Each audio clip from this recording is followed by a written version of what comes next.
Let me know when you got John on. Yeah, give me a minute.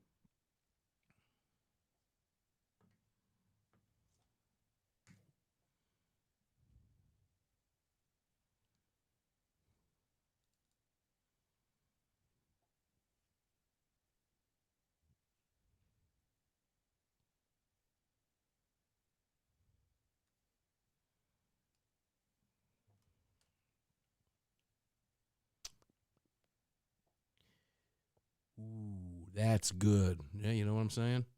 Like that.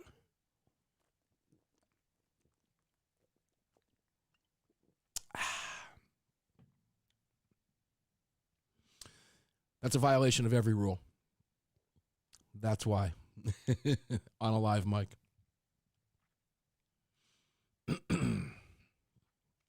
He thinks he's on at the bottom of the hour. No, I've got him 8 to 8:30. Okay. Let me just check. Hold on. I do. I have him 8 to 8:30. I have him 8 to 8:30. Can you join me 8 to 8:30 Eastern time tonight? Okay, maybe he saw the 8:30 and thought that was when you wanted to start. Let him know. Is he okay for 8? I had to call him back over to a landline. All right, go for it. Get him.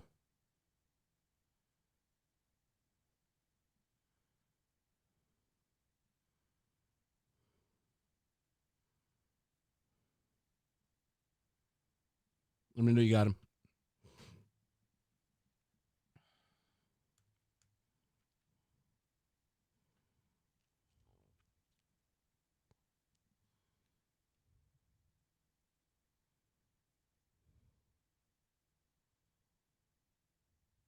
Dubes, Martin, Vern, Di, Jim Carter, Robin, Brian, Shane, Rick, Kenny. What's up?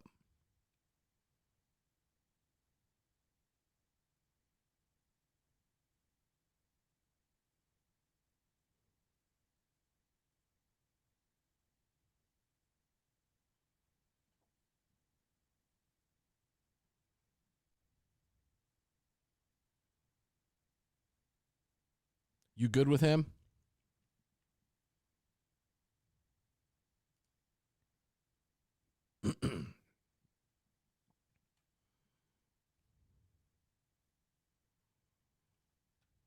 $30.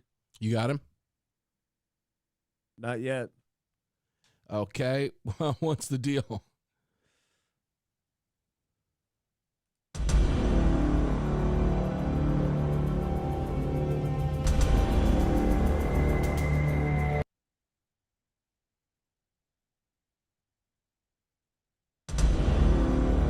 I have him. He's fine. Let's go.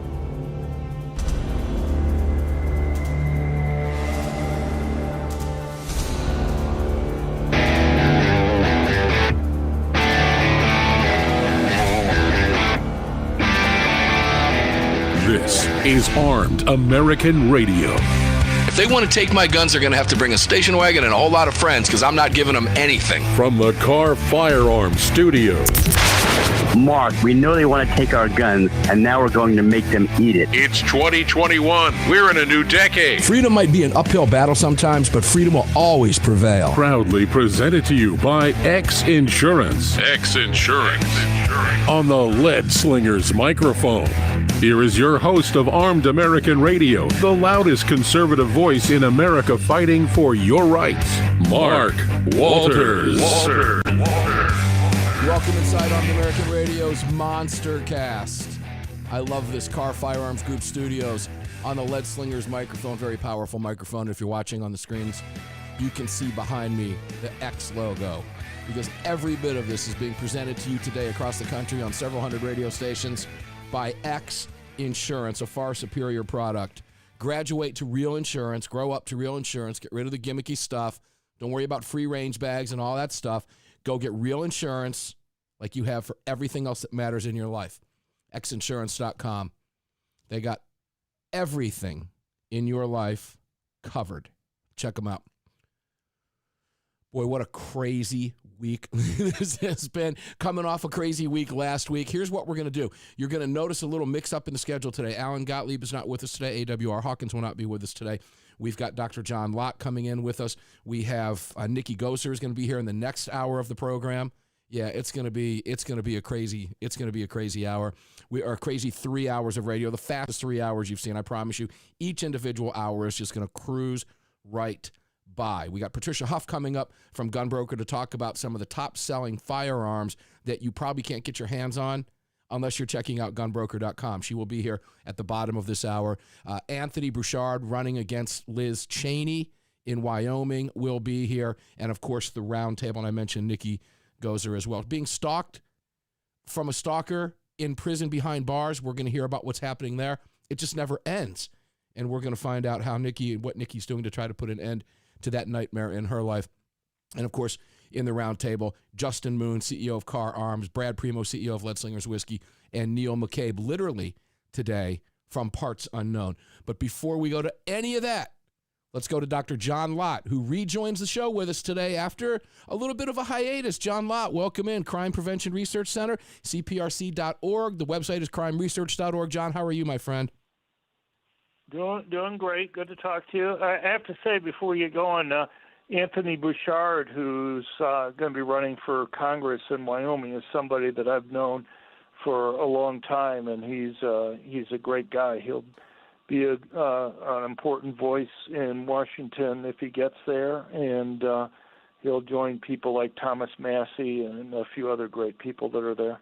You know, John, just to be honest, I think he may have been on. I can't remember if he's been on the show before in the past 13 years. I think he may have before he was a state senator. We'll ask him. I just didn't have time today to go back through, 9,000 hours of Armed American Radio and 13 years of broadcast. But I can't endorse people from the center or anything. I'm just saying, as a friend, he's somebody that I've known for a long time, and I think, the type of people who listen to your show would find him an interesting person that they should look into. Well, I appreciate that. So that makes me look forward to the interview even more. John, as you know, you've done this show many, many, many, many times over the years, and we appreciate it very much. The time flies right by. So I want to get cracking with you on a number of issues. First off, you wrote a piece on Newsweek, and it got a lot of legs, and I discussed not necessarily the piece, but the topic of your Newsweek piece on the show a number of times, and that was how the media has driven a narrative, and I like the way you phrased it. They've weaponized the Capitol Hill riot, and I want to make very clear to listeners that it was a riot. The people that were involved were boneheads. It was not a gun rights rally, but the media seems to have turned it into that, John, and you're very good at explaining why this happens. What exactly happened? Tell us about the Newsweek piece. Right. Well, it turns out in the last few weeks, the gun control groups like Everytown and Gifford's Law Center have decided that banning guns in state capitals is their number one priority this year. They were claiming that there was going to be armed insurrections at state capitals around the country on January 20th, and the media played that up a lot beforehand. Of course, nothing happened, and afterwards the media doesn't say, oh, by the way, we were wrong about all the scare stories that we were having before January 20th. But, there were no guns involved in the few hundred boneheads, as you say, who stormed the U.S. Capitol. You had people going around and stealing a laptop or stealing a podium or things like that. That was, you shouldn't steal other people's property. And they did other things that were stupid. Right. But to somehow go from that case where it involved no guns, no weapons being used on the part of the few hundred people that were there, to go and say that we need to go and ban guns in state capitals. There are 23 states, very soon to be 24 with Montana, that officially allow people to carry guns on state capitol grounds, inside state capitals. And there are 4 other states that unofficially allow it. They don't screen state legislators. They don't have to go through metal detectors. And I have talked to state legislators in these various states, and they do carry. The Capitol Police know that they carry, and nothing happens to them for carrying.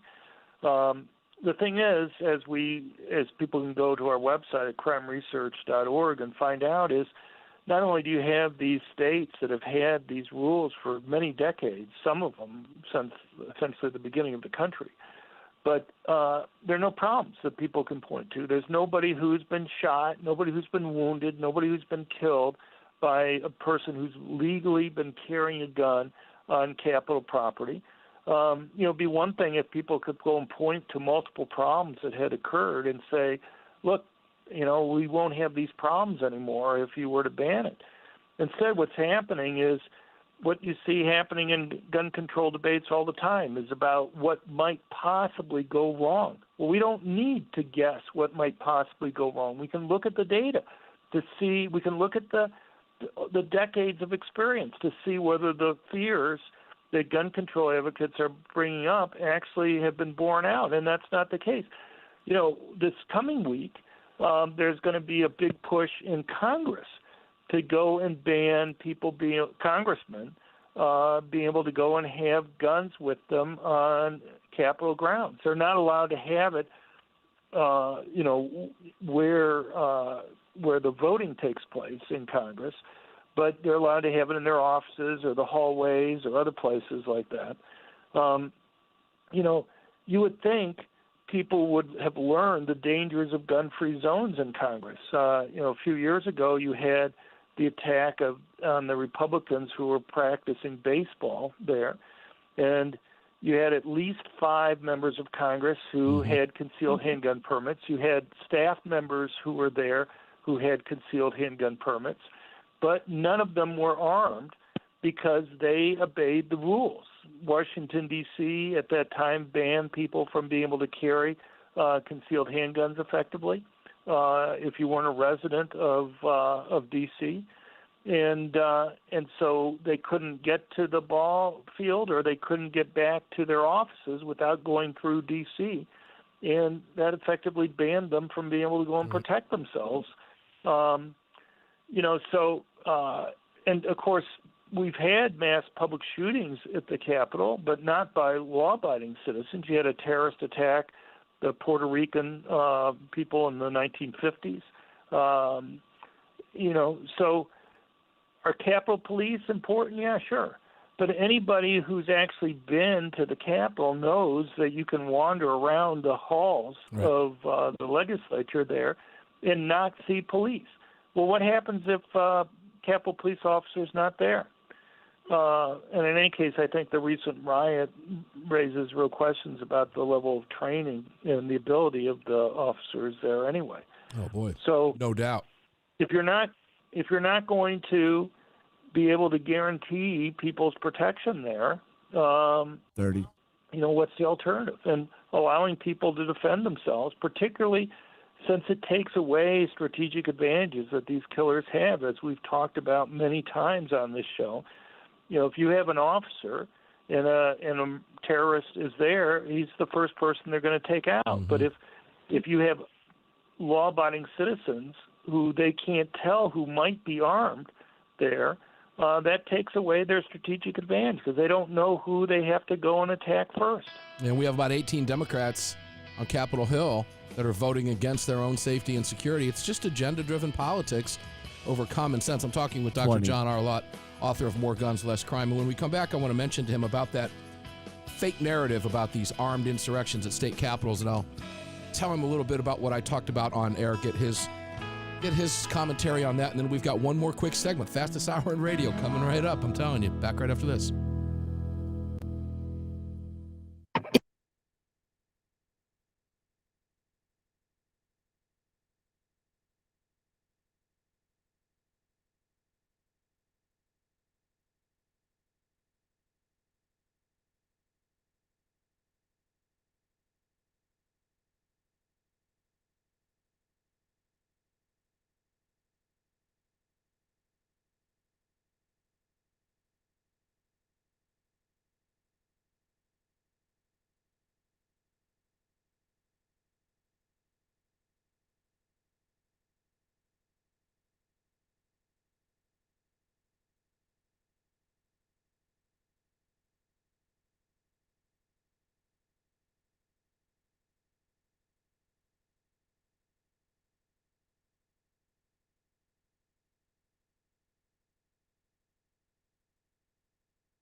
Okay. I love when Alan's got my back like that. I love when he looks out for me. But it's all tame. It's all good. So how the heck are you, dude?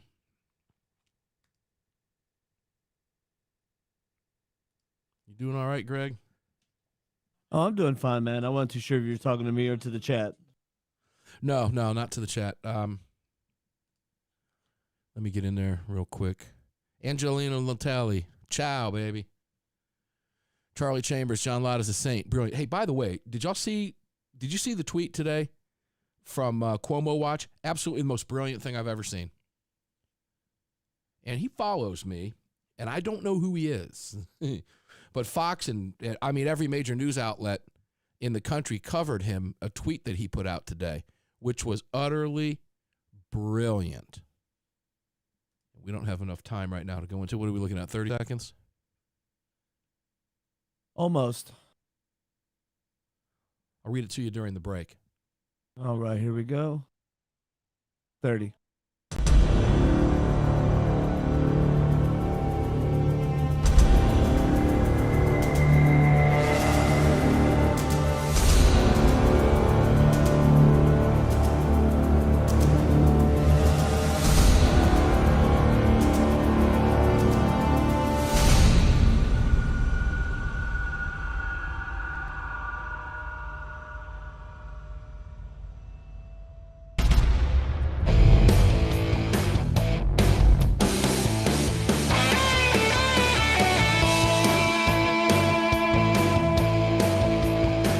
Hi, I'm Dr. Sebastian Gorka, letting you know that the Desperado Sport Fishing Crew in Virginia Beach, Virginia supports Armed American Radio and our right to bear arms. Now, back to Mark Walters. Indeed, welcome back inside Armed American Radio's Monstercast Car Firearms Group Studios on this Lead Slingers microphone. Every bit of it presented and powered by X Insurance. I was with them last week for about 5 or 6 days. Talk about that later in the program and throughout the week.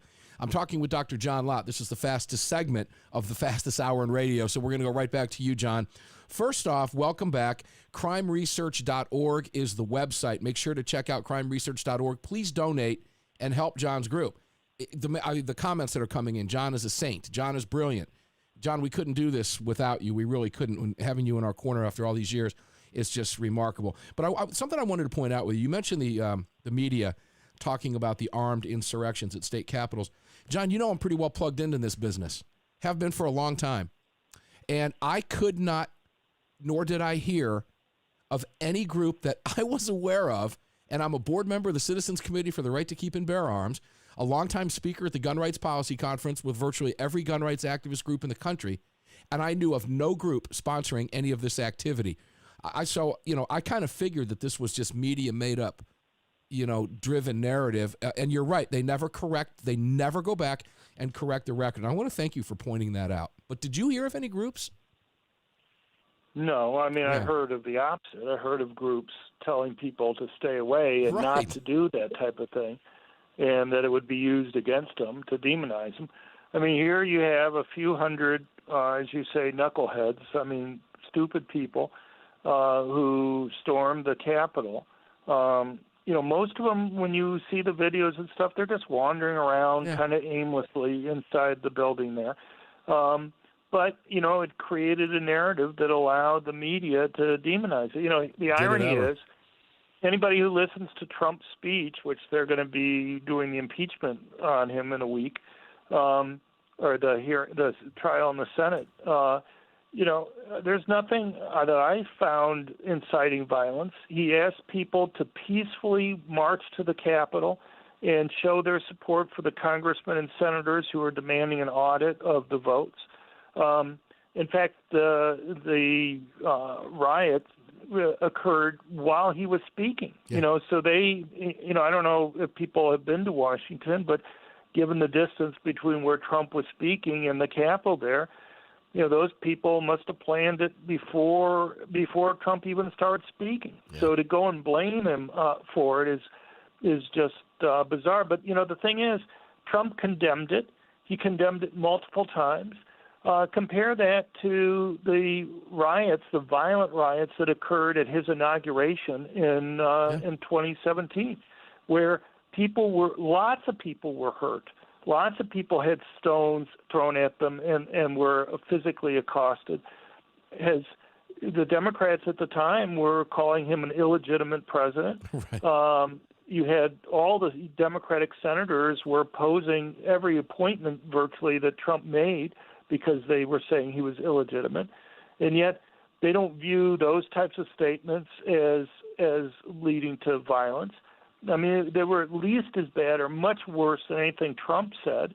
And yet none of the national Democrats, Obama, Biden, Harris, Schumer, Pelosi, the Democratic senators, none of them that I know of, at least at that time, and maybe even for years after, condemned that violence at Trump's inauguration. It's okay if you agree with it. That's what I take away from this. And I've played clip after clip after clip of them excusing the violence, saying, well, it comes with democracy.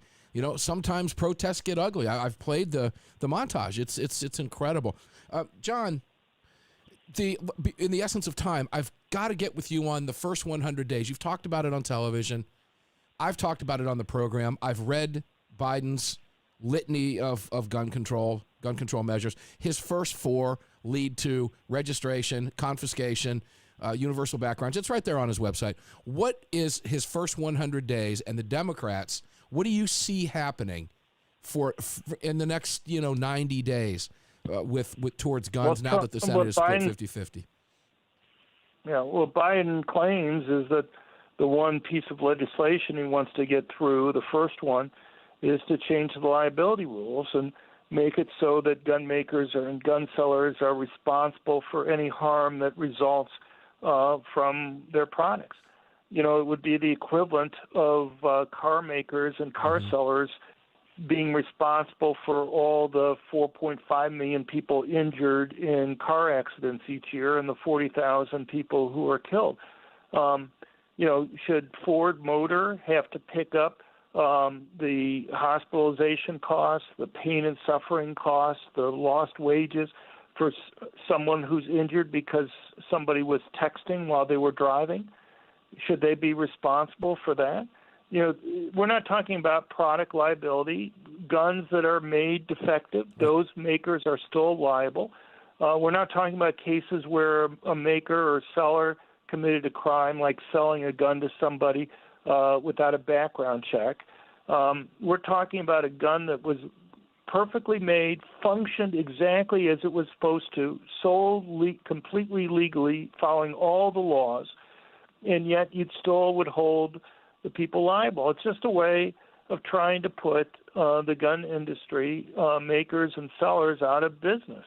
You can only imagine what would happen to even the car industry if car makers and sellers were responsible for, hospital costs, pain and suffering, and lost wages for everybody who gets injured or killed in a car accident. So, but beyond that, obviously, they want to classify many or maybe even all semi-automatic rifles as Class 3 weapons. Yeah. So you'd have to register them, and you'd have to pay the $200 licensing fee that was there, essentially something that's reserved for machine guns right now. And it's just their way of, as you say, creating a registration list and also just making it very costly for law-abiding citizens to have guns for protection. John, with the filibuster intact, we've only got about a minute and a half. With the filibuster remaining intact for the time being in the Senate, do you see anything that absolutely, anything will come out of the House? Do you see anything of any significance moving through the Senate with the filibuster intact right now? Well, that will make it to Biden's desk. What may happen is they will use reconciliation for more than what reconciliation could normally be used for. Reconciliation is a way to pass things with only a majority vote, and it's supposed to be limited to budget and issues. But there's talk that they may include a lot of other things in there, and if they do, they will effectively gut the filibuster. But a lot of this may depend on somebody like Joe Manchin, who's claimed multiple times that he would uphold the filibuster. But, he's caved on other things in the past, so we'll have to see. Before I go, I just want to say one thing. I was listening to the ad during the break about front sight. Yes. You should ask Nikkie Gieser about going there, because she actually went through the 4-day training there and got a lot out of it. CrimeResearch.org. Dr. John Lott, back in the saddle. Can't wait to have you back soon again. Dr. Lott. Great stuff as always. Coming up next, Patricia Huff from gunbroker.com. Top sellers, what are they? I haven't even seen the list yet. This is going to be fun. I'll be back right after this with Patricia. America was founded through the... I love John. I always need more time with him. Gosh darn it.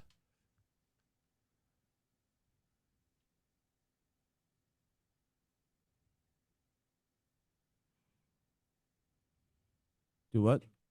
I always need more time with him. Oh, yeah. I have so much I want to talk with him about. Gosh darn it. I had to move quickly.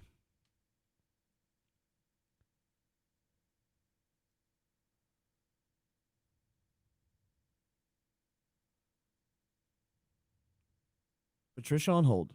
Roger that. All right, let's see what we got on the list here, guys. This will be fun. Oh, lever. I love lever actions. Ooh. And the first 5 are awesome. Both new and used. No shocks. Pump action shotguns look good. New and pump action shotguns used. All right, guys, you're going to like this. Got the construction crew coming out to the ranch tomorrow to build Armed American Radio's Shed Ranch studio. Yeah, baby.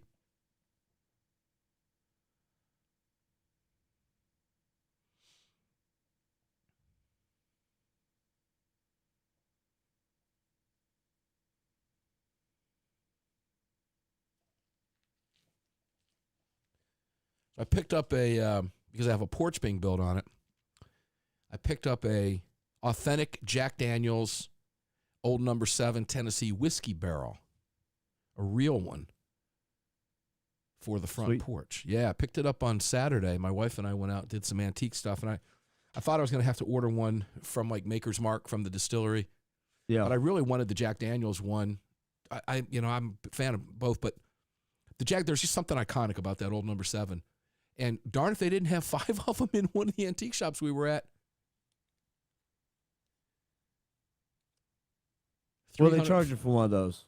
$329 to $349. And the difference was what the logo. I actually got the logo that you see on a Jack Daniel's bottle is actually burned in and etched into the top of the barrel. All right. I've kind of wanted to have one of those in my house, but could never find one that looked good or didn't cost almost $500. Yeah, this one was $349. A Maker's Mark at the distillery that you can get them was about $399 to $429, but then you got to pay shipping. I mean, they're heavy. I mean, they're the real deal. Oh, yeah, they're super heavy. So I also picked up a coat rack made with a charred barrel stave from a Jack Daniel's bottle. They had some really cool authentic stuff in there.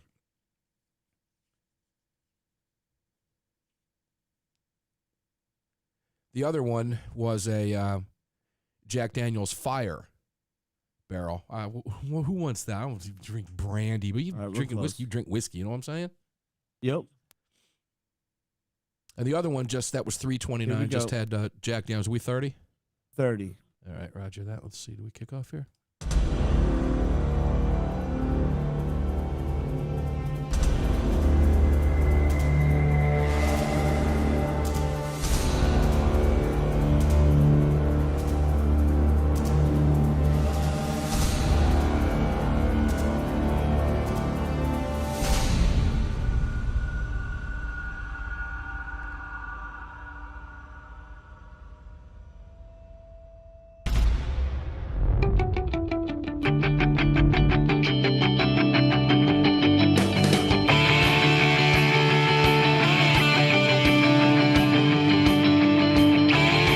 Hey, it's Andy Hoosier, the voice of reason on KQAM, Wichita's Big Talker, and you're tuned into the Armed American Radio Network. Now let's get back to the man himself, Mark Walters. Welcome back inside Armed American Radio's Monstercast. Car Firearms Group Studios on the Lead Slingers microphone. You know, tomorrow these studios revert to the gunbroker.com studios on the Crossbreed Holsters microphone, and we'll be talking a lot about that tomorrow. Some fun stuff. I want to take an opportunity to just mention a couple of our sponsors quickly, because all of this is being presented to you today by X Insurance. X Insurance. And, of course, you hear us talk about gunbroker.com. Gunbroker booming like crazy over there, because if you can't find it on your store shelves, and you can't in most cases, you can find it at Gunbroker. So let's go to one of my favorite people on earth, Patricia Huff, over at gunbroker.com. If you're watching, you can see her up on the screen right now. Like and share the videos if you would. We appreciate that very much. Patricia from Gunbroker, how the heck are you? Right down the street from the studios. Always a pleasure. We're going to have to get together when the new studio's built and have you actually physically in the studio. How you doing? Yeah, once we can be maskless and or all vaccinated and stuff, maybe. When we can be maskless. I was maskless all day today. I was really proud of myself. Nobody said anything to me today, and I just kind of went about my day, didn't even think about it. Patricia, one of the things I have found, you and I have participated at a gun shop together. Okay, well, High Caliber, you and I did some stuff there. Now, they're going to have another event there. That's right. In March, and in fact, they wanted me to ask you if you would be there, so I'm going to ask you on national radio. I'll give you the dates. I'll give you the date and stuff, but it's on a Saturday this time, not a Sunday, so that'll be cool. But so hopefully we'll do that again. But at that point in time, yeah, I should be available. There you go. I should be available. I'd be happy to. So Patricia Huff and I will be over at a local gun show. We'll tell you all about it when we get the date set in stone. Patricia, but at that time was interesting. The shop had everything, and an abundance of everything. Yeah. Today, oh my gosh, I was just in there the other day, and I go down to the Georgia firing line down there. Those guys have got a lot of selection down there too, but nothing compared to what it was just that short time ago when you and I were there. So That's right. People are turning to you in droves. Your customer list, you're going to do over $1 billion this year, aren't you? Or past in 2020. Yes, we are. Yes. That's unbelievable. I mean, that is just incredible. So when I say if you can't find it on store shelves, you really can find it at Gunbroker, right? That's a true statement. It is a true statement. All right. Well, I'll tell you what. Let's get going, because I just saw the list. So let's get cracking. Lever action rifles, one of my favorite categories of all time, because I love my lever action rifles, and I love this list. Number 5, the Marlin 1895. This is lever action rifles new top sellers last month for Gunbroker. Go ahead, Patricia. Tell us about it. That's right. So this one's number 5. The Marlin 1895 Big Bore Collection is chambered for 4570 government, and it's the strongest lever action rifle with substantial sidewalls. Model 1895 comes in several stock variations and can have 4, 6, or 9-shot magazines. And I love the thing. Now, the next ones are fun for me because I kind of have some and have had some. But number 4 is the Henry Repeating Arms Golden Boy. Love the Golden Boy. Sure. The Golden Boy rifle series is an impressive collection of craftsmanship and performance at a very affordable price. This heritage gun collection, it evokes a feeling of the Old West, but with the performance that's designed for today's hunter or collector. And that means action. If you've never fired a Henry, the action on these levers is unlike anything you've ever seen on any other lever action, I promise you. Number 3, the Henry Repeating Arms Big Boy. Also have that in the safe. Yep, and the Big Boy, Henry Repeating Arms Big Boy is a Colt 45 lever action rifle designed with a wood stock and a blued finish and open rifle sights. The lever action rifle boasts an octagonal barrel and a 10+1 magazine capacity and a half-cocked safety. It's gorgeous. The octagon barrel in the thing is absolutely beautiful. I have one. Number 2, the Rossi R92. That one is not in my safe. Oh, no. You need to pick one up. The lever-operated Rossi R92 lineup currently includes 16 models spanning 44 Magnum, 45 Colt, 357 Magnum, and 454 Castle. These guns have fetching fetching classic American looks that couple retro styling with modern production and quality. Fetching. I like that. Number 1 is another Henry. Go for it. You know, it's never shocking to see Henry on these Never. lists.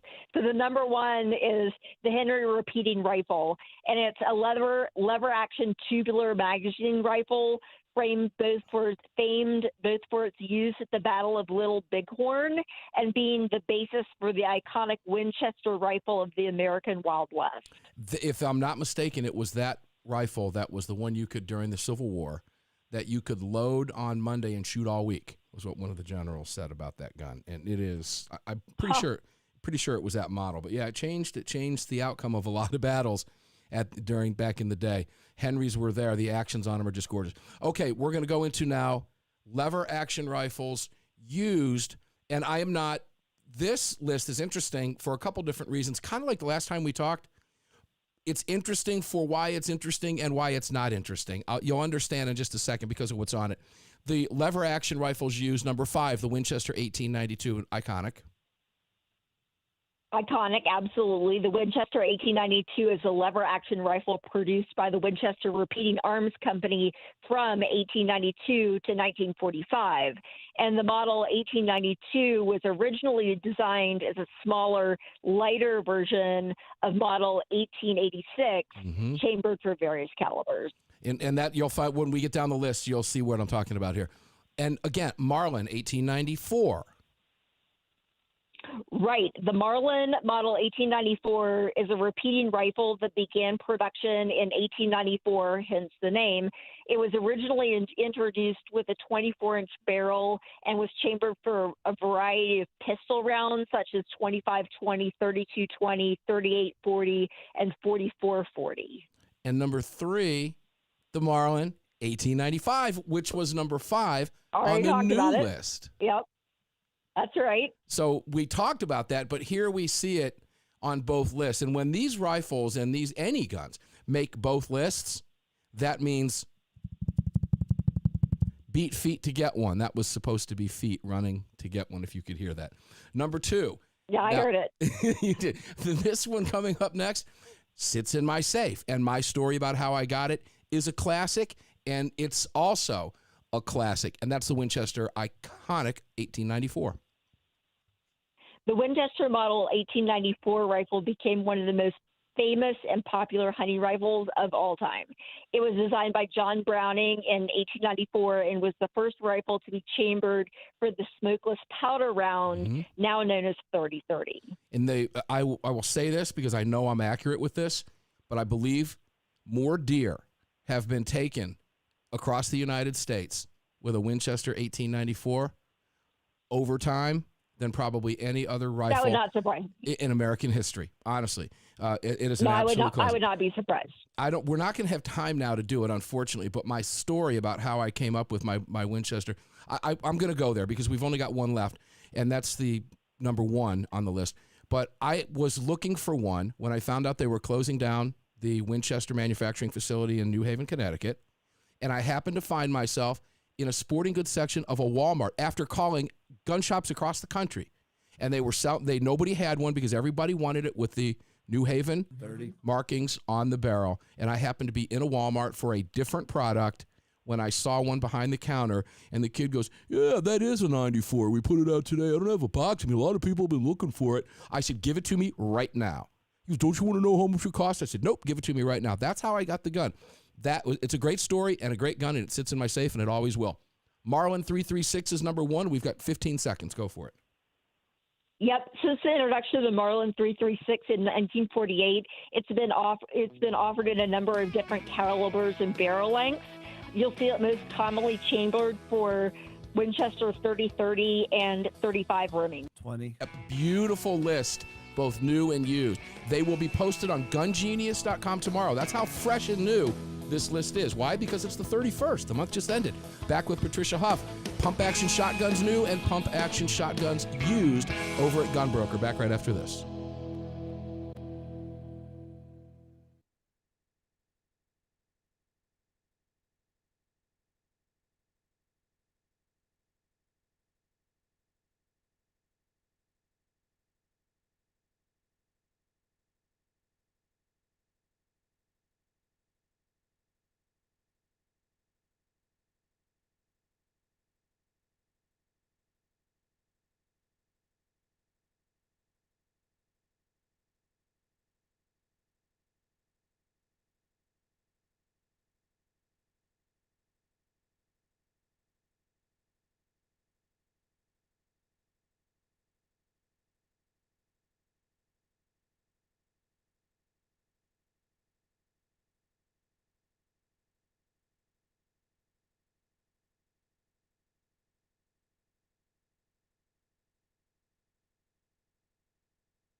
Eric McCabe, I couldn't agree with you more on your comments on the boards here relative to the Marlin 336.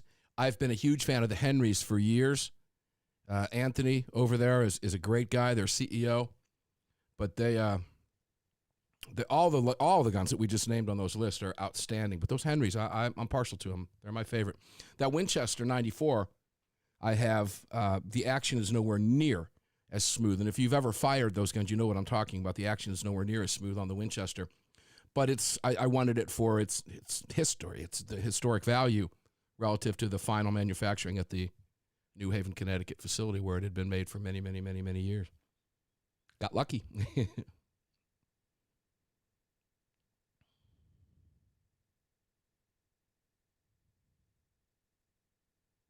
Frederick, she does. Absolutely she does. But that's all she does. She's amazing.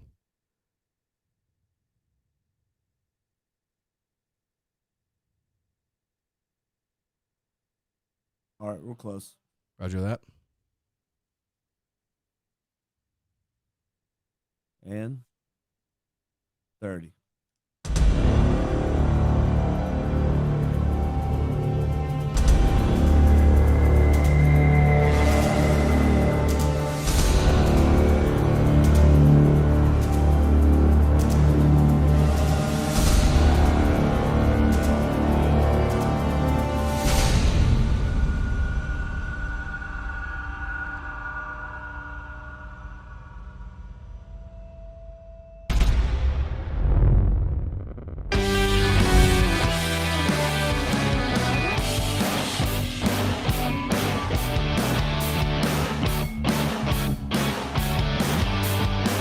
The following segment of Armed American Radio is being brought to you by Defender Coffee. When you drink Defender Coffee, you're making a donation to a gun rights organization of your choice that protects and defends your freedoms. Welcome back to the show. As my dad would have said years ago, you bet you're a bippy. That is a Defender Coffee mug that I'm holding up if you're watching me on camera right now on the live streams. If you are watching the live streams, please like and share them. DefenderCoffee.com. Use the promo code AAR. Use the promo code AAR. We're back with you here. And the Car Firearms Group Studios. Love that Justin Moon, the CEO of Car Arms, will be here in about an hour and a half, about an hour, a little bit over an hour and 20 minutes. And we're, of course, on the Lead Slingers microphone. The CEO of Lead Slingers, Brad Premo, will be here in the roundtable as well. Every bit of this being presented to you by X Insurance. Tomorrow we will be in the gunbroker.com studios. Let's go back to Patricia Huff from Gunbroker. And Patricia, I'm reading some of the comments here. And wow, this young lady knows her guns, and I love that. I said, yes, she does. That's because that's what she does over at gunbroker.com. And here's another one. Charlie says, that rifle Winchester 1894 in Ogden, Utah at the Browning Museum at the Union Station is worth about $7 million. Ooh. Yeah, that's crazy, isn't it? Yeah, crazy. I wish I'd find out mine was worth about $7 million. Okay, let's get cracking back down on this list a little bit. Let's go back over here to pump action shotguns new. And again, just a very brief story. I have this gun, the actual original gun that was on display at the Shooting, Hunting, and Outdoor Trade Show from years ago when it made its debut.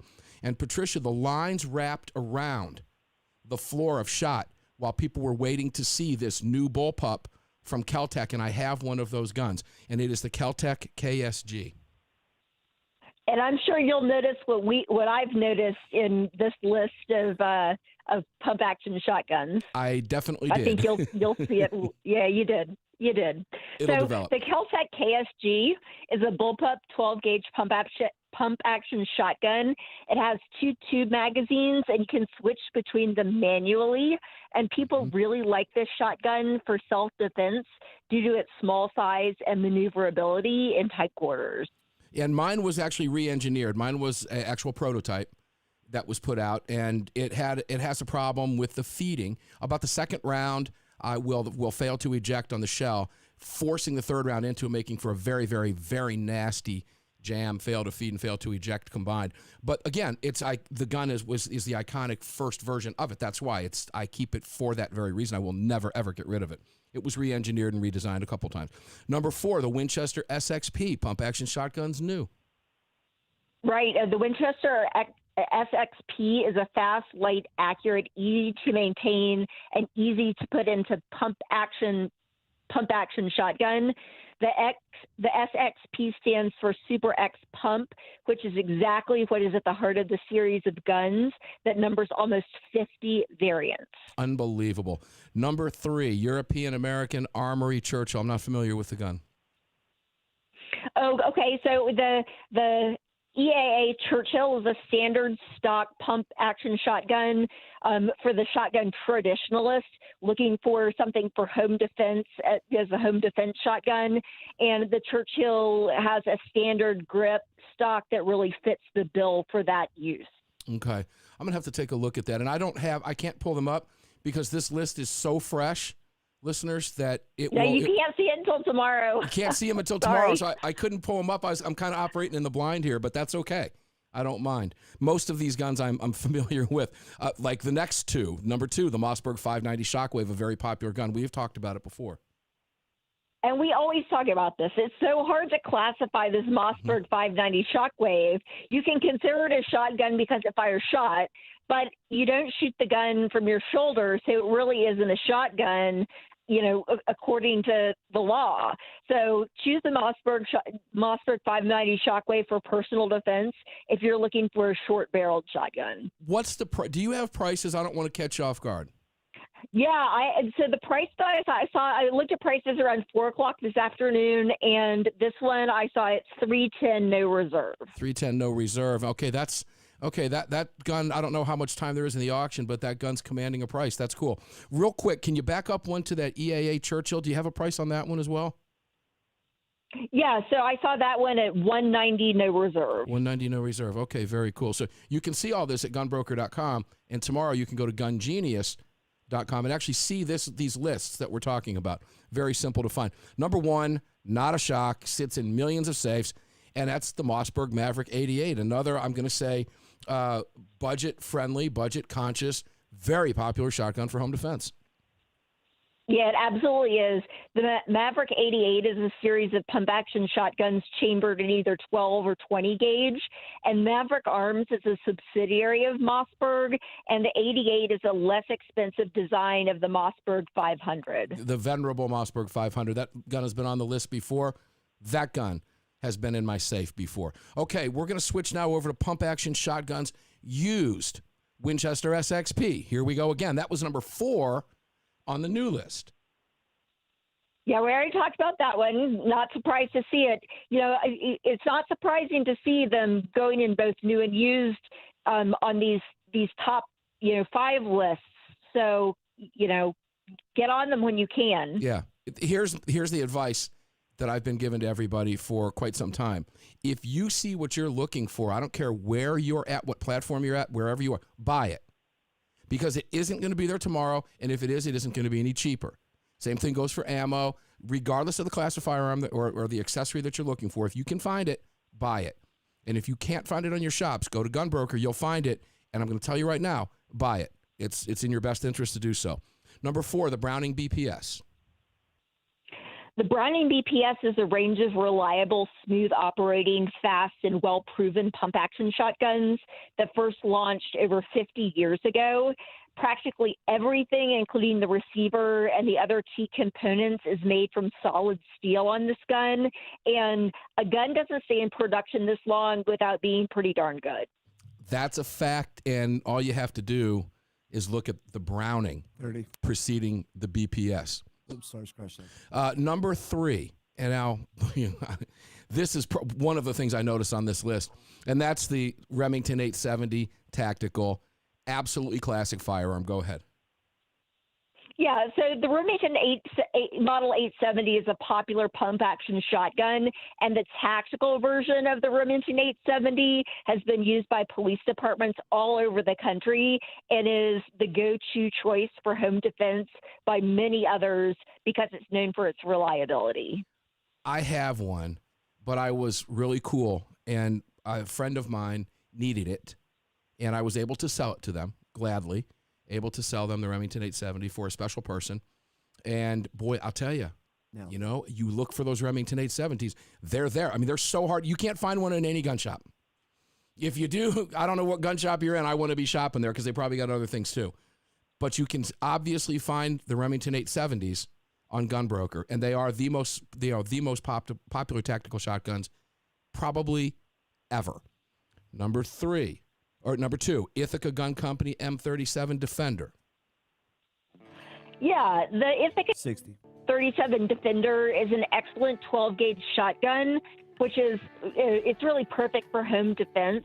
And this pump-action shotgun has, a very classic pump-action shotgun look.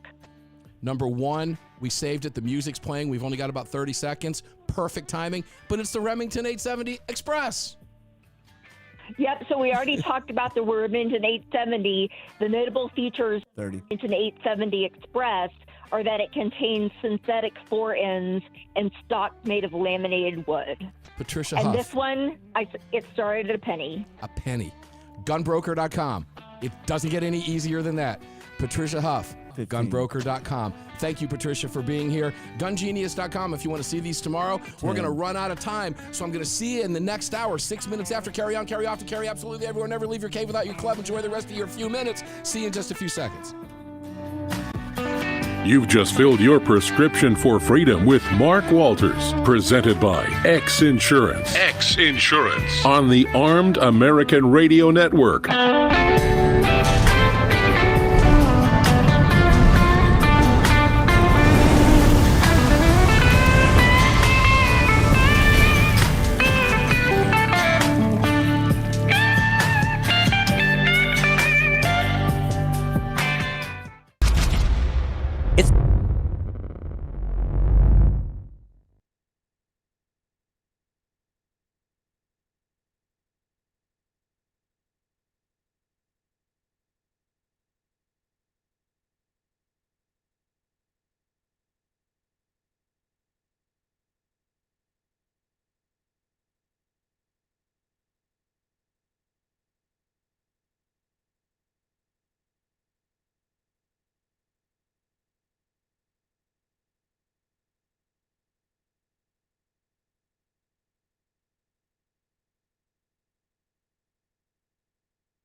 Hey, Greg. What's up? Let me know when we have Anthony Brouchard on. He's going to be calling in. I told him about 3 minutes after. Okay.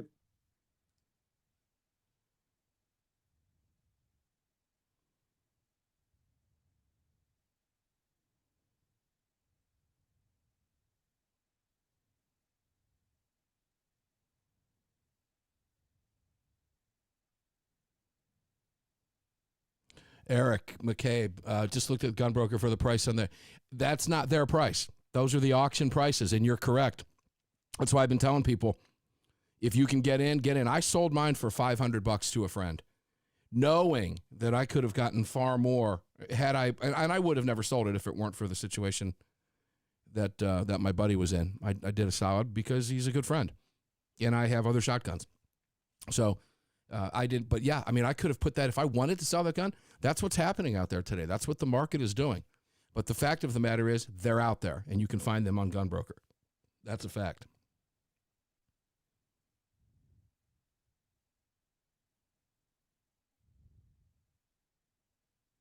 Jim Bike, I'm just wondering, what if manufacturers are forced to quit making bullets? They won't be. And you have to remember, too, there are probably 1 trillion rounds, if not more, of ammunition in this country in civilian hands. What would happen is ammunition would just become currency, quite frankly. Justin, I'm with you. I love doing the top 10 lists. I really do. They're fascinating to me. I love to see what's moving at a site like Gunbroker. What is selling out there right now? What do people want when you look at these different categories? I love all the categories that we cover with Patricia. A few weeks ago, we did the entire year. We did for the best sellers in categories for the entire 2020. That was fun.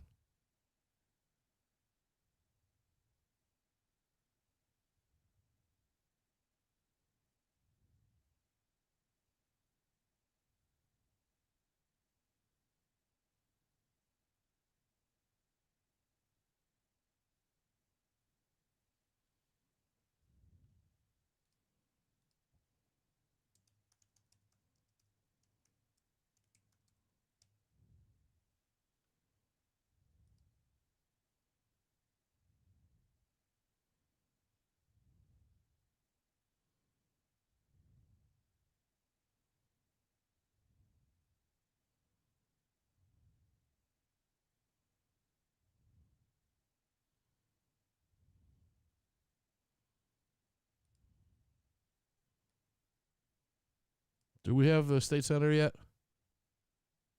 He has not called yet. All right.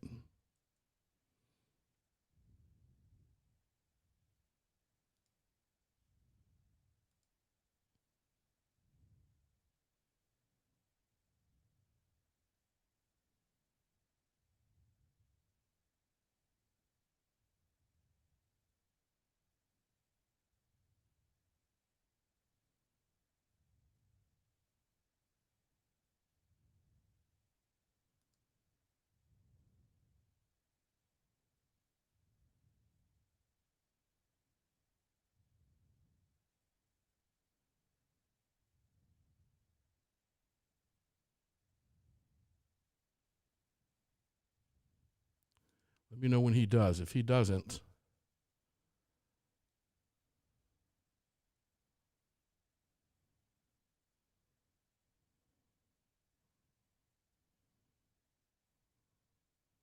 hang on.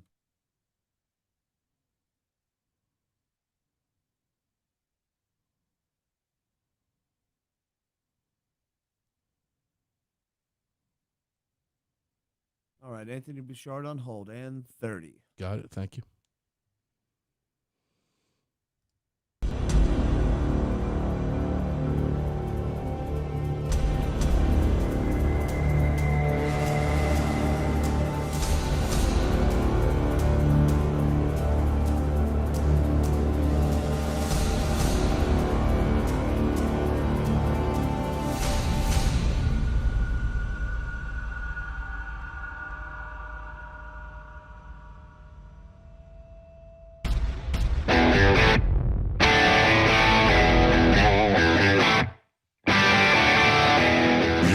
is Armed American Radio.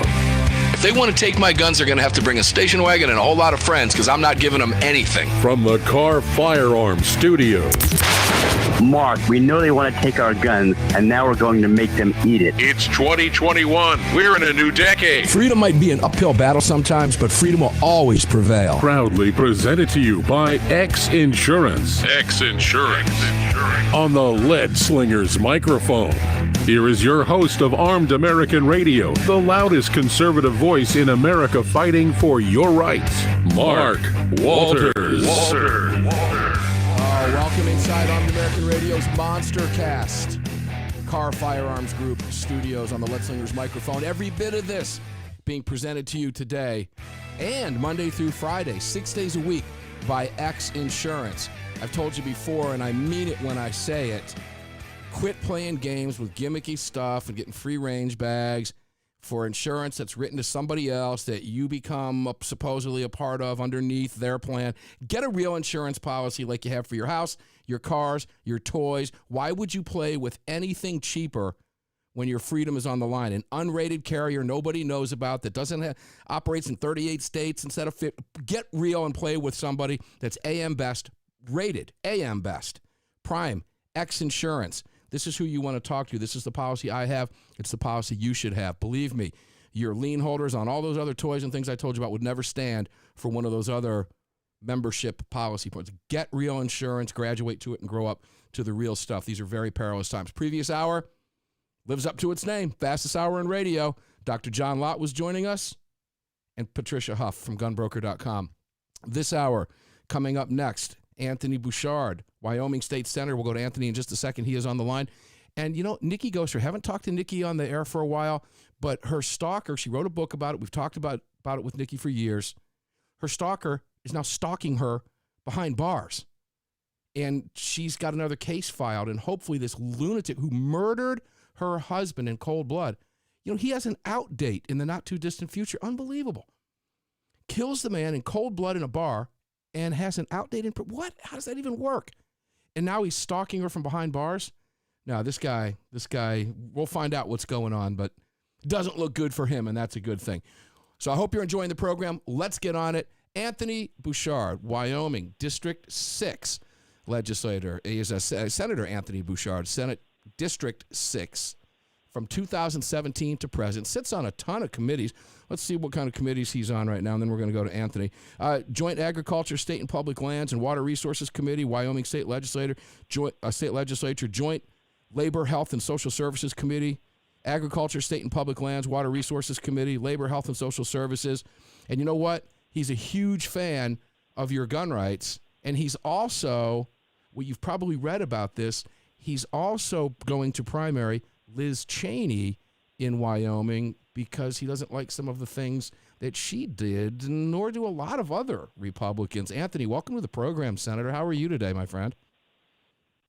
Hey, good to be on. Always a pleasure to have somebody from the free state of Wyoming, man. Love it out there. I'll tell you something funny about Wyoming in just a minute, but welcome to the show, my friend.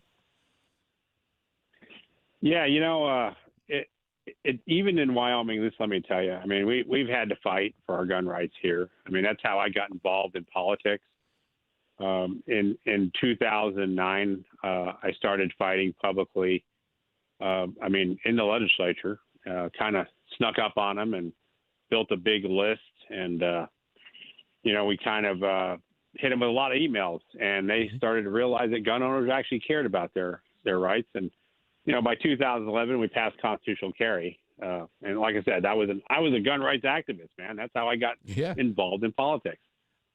Funny how that happens. A lot of gun rights activists, that's actually the stepping stone. I know a number in the state of Georgia as well. Here's what I wanted to tell you about Wyoming. First of all, I love where you are. It's literally God's country. It's so beautiful there. But I don't have to tell you what happened. I'm bringing the show from the ATL, the Atlanta area.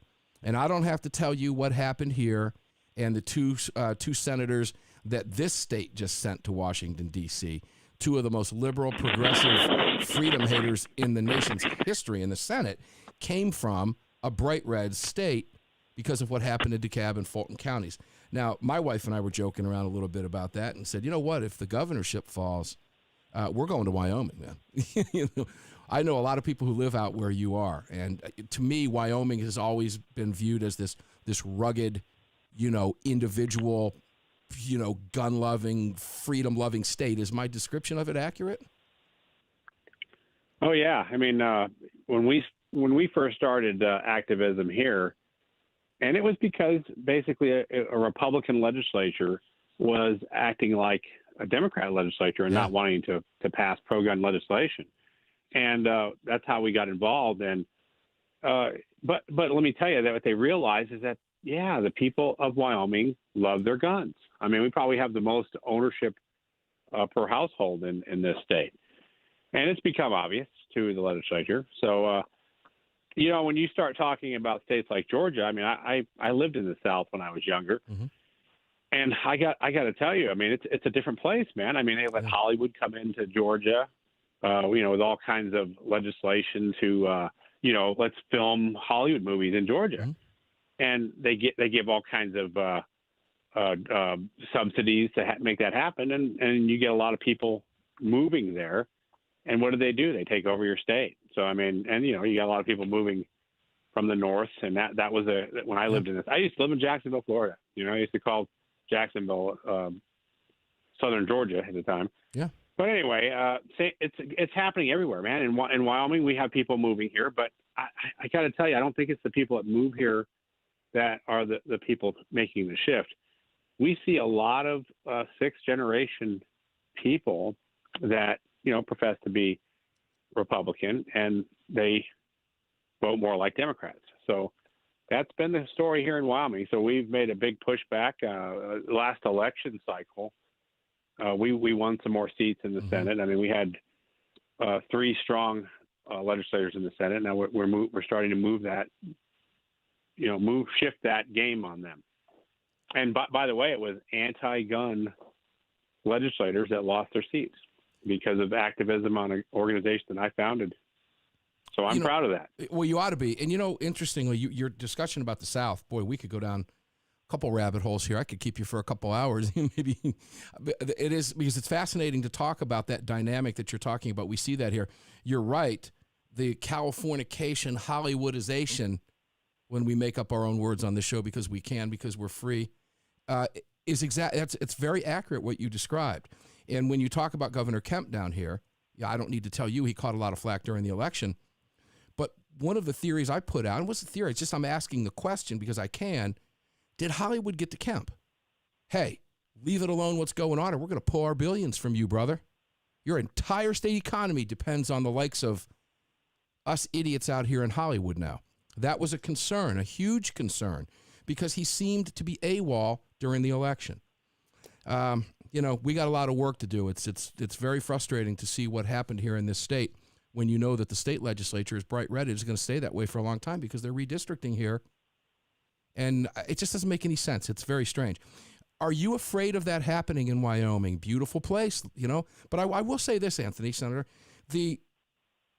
there's a lot of people fleeing California who are sick of what they're seeing in California as well.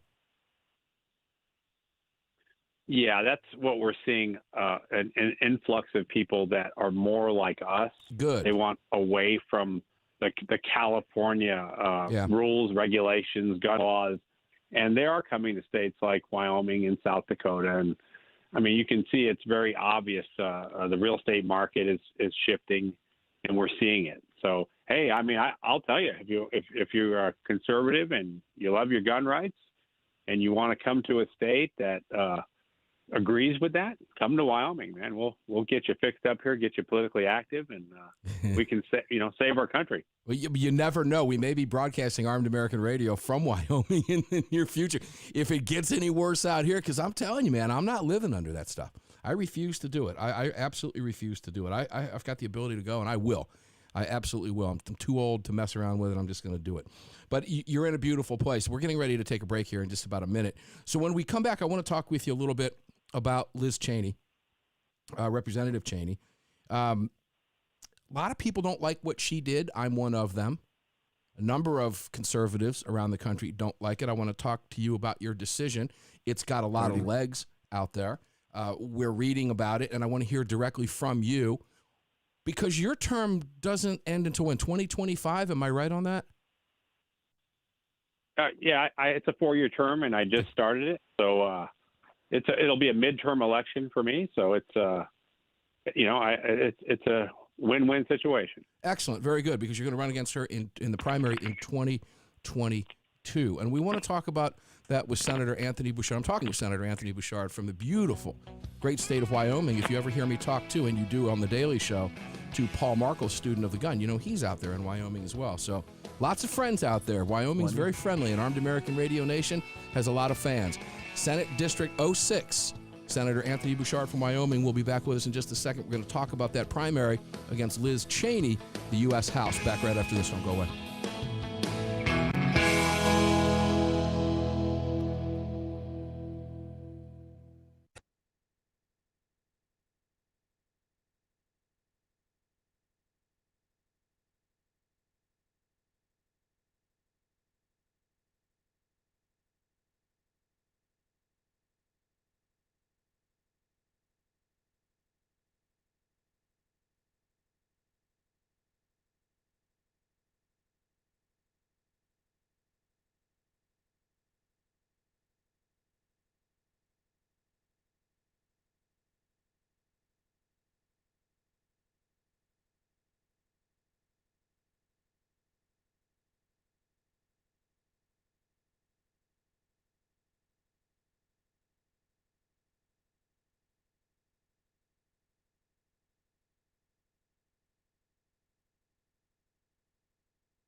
My God, this coming into this second segment, this hour is going to fly right by. You know that, right?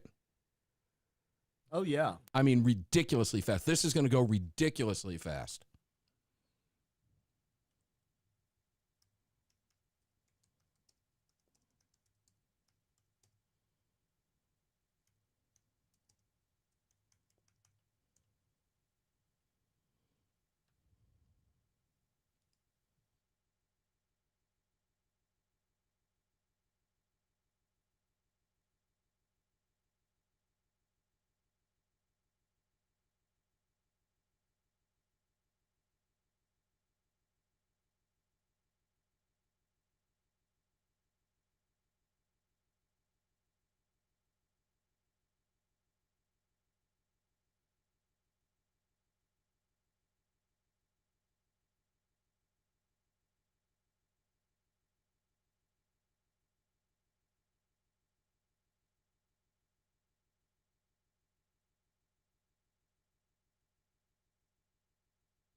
Dave Wiedemann, I'm running late tonight. Was on the phone with my youngest brother in Connecticut. His birthday is today. Happy birthday to Paul. Happy birthday, Paul. Happy birthday, brother. Let's give you a shout out if you're watching. Happy birthday, Paul. I graduated high school in Connecticut, in Simsbury High School. Yes, I did. Only lived there for about a year and a half, but it was the year and a half I graduated high school.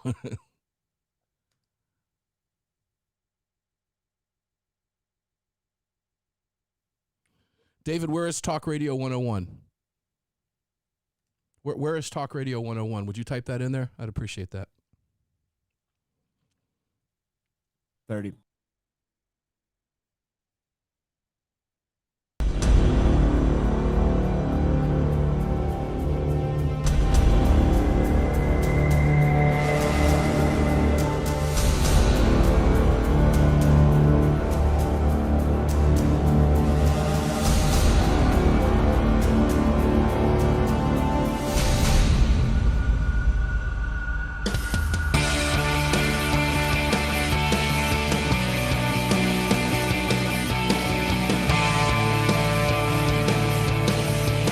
Hi, it's Mike Gallagher wanting to let you know that the crew of the Desperado Sport Fish in Virginia Beach, Virginia supports Armed American Radio and the Second Amendment, and I'm right there with them. Now back to Mark Walters.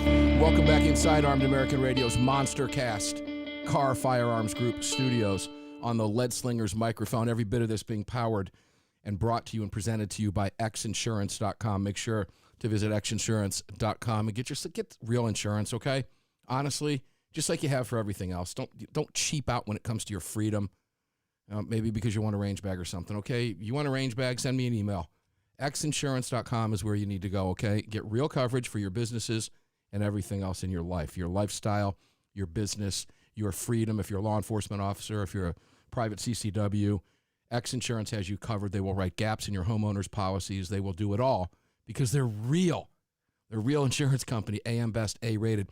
And real quick, before I go back to the senator from Wyoming, I want to remind you, my friend Mike Lindell, the left trying to cancel him right out. Twitter got rid of him because they don't like him. Ridiculous the times we live in. Here's how you stuff it right down their throats. You buy a pillow from him and use the AAR promo code. MyPillow.com, radio listener specials tab right in the center of the page, and use the promo code AAR. Support the right to bear arms, and I know many of you have. I see the reports from Dawn. You guys are fantastic. But it benefits Mike. It holds 1,500 jobs in the United States, and it supports Armed American Radio, and you get great, whether it's a pillow, a dog bed, whatever it is. Please support the man. He's been supporting this program for half a decade. Let's throw it back at him when the man needs our help, okay? Use the promo code AAR. Let him know that we're supporting him. State Senator Anthony Brouchard from Wyoming, welcome back, my friend. A pleasure to have you here. I hope you'll come back. You promise to come back, right? Oh, yeah, sure. We'll get back into nitty-gritty next time. Oh, boy, I'll tell you what. Well, we'll give you more time. These are the fastest hours in radio, individual, I'll tell you that. Now, here, because of time, I've got to ask you this question. I got a kick out of this today. Is Wyoming Tribune Eagle, is this a left-wing publication? You betcha it is. I mean, in Wyoming, we suffer from the same problems. These companies are owned by out-of-state entities, and it's far left, man. It's not just mild; it's far left. Let me tell you why I asked that, listener. You'll love this. I've been a media critic my entire career, 13 years on air, and was using the term for the press "enemy of the people" long before President Trump decided to come down that escalator. I've been saying that. So I'm glad. If he took it from me, I give it to him.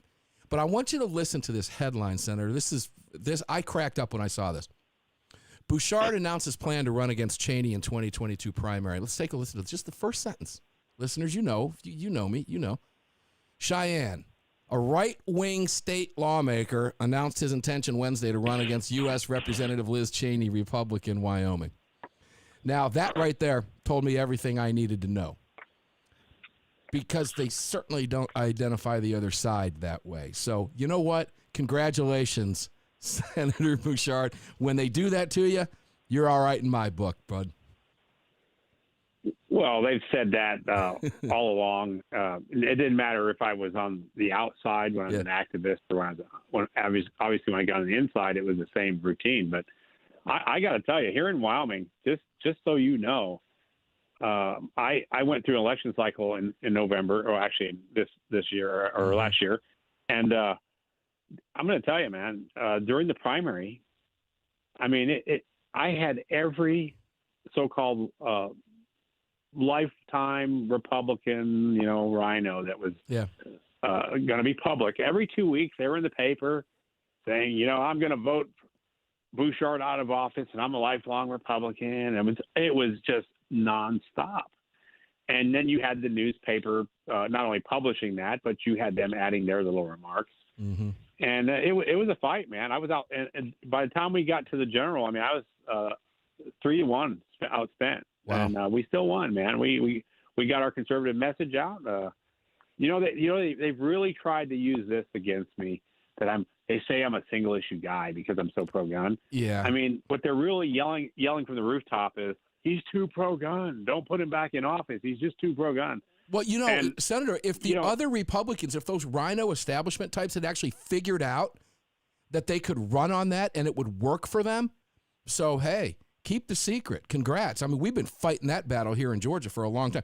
Run on the fact that you're pro-gun and that's single issue. Guess what happens? You're going to win an election. Brian Kemp had shotguns in all of his ads, and he won the election. Now, we haven't been real happy with him, but it could have been worse. I'll put it that way.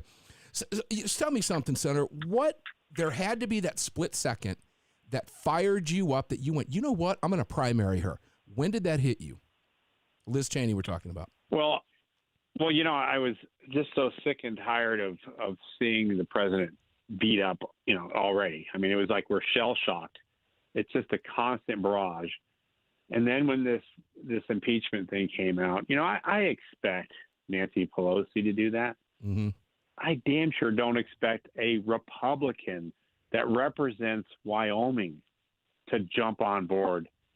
And, they're giving cover to Pelosi and her crew, but it's more than that. They got to really believe that that's normal, mm-hmm. and that's why they do it. I mean, you heard her say that she was voting her conscience. Right. That's not what she goes there for. She goes there to represent the people. And when we're a state, this state gave more vote to Donald Trump 2 times. Yeah. What kind of message was that in D.C. that she was doing? So, look, we got ready fast, too. I got to tell you, we pulled the trigger.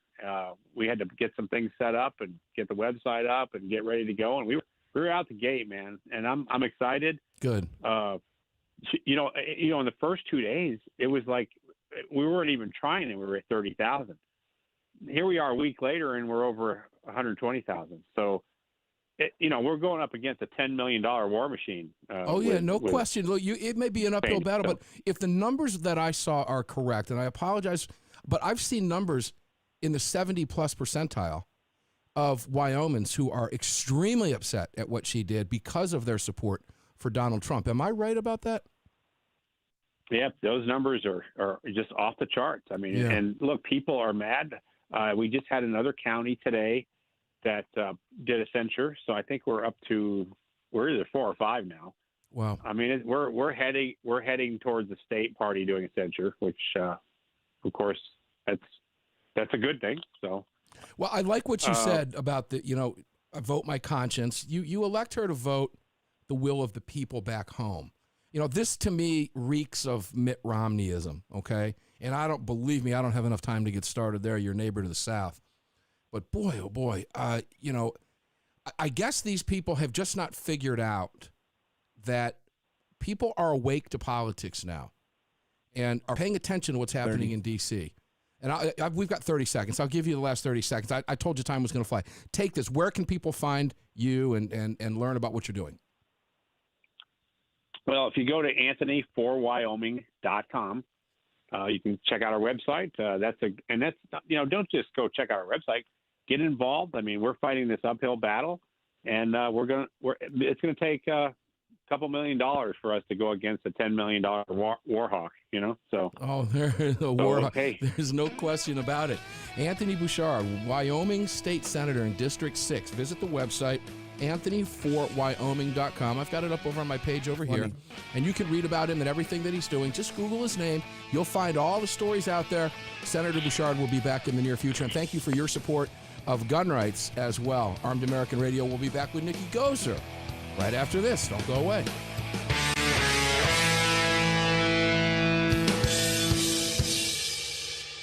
Hi, it's Mark Walters, your host of Armed American Radio. If your company sells only the highest quality products and you're looking for a way to reach these listeners, you're talking to the right guy. Armed American Radio has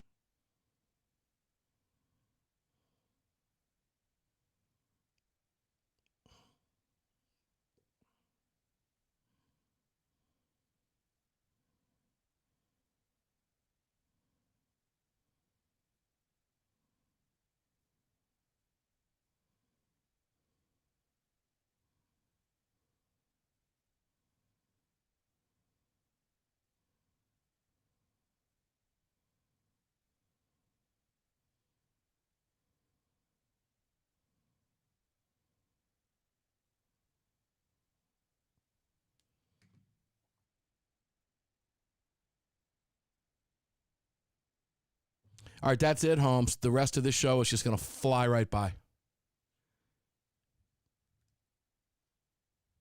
Always does. I like that comment. I like that comment. You know, you're not there to vote your conscience. You're there to vote the will of the people of Wyoming. When you know that 80% of the state, see, they would make the argument that I was sent here to vote my way. No.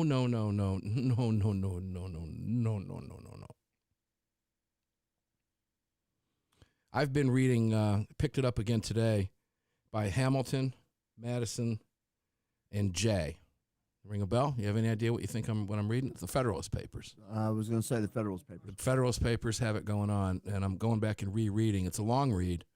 It's been a while since I've read them cover to cover. But listeners, I'm telling you right now, if you've ever read the Federalist Papers or you've never read the Federalist Papers, you need to read the Federalist Papers.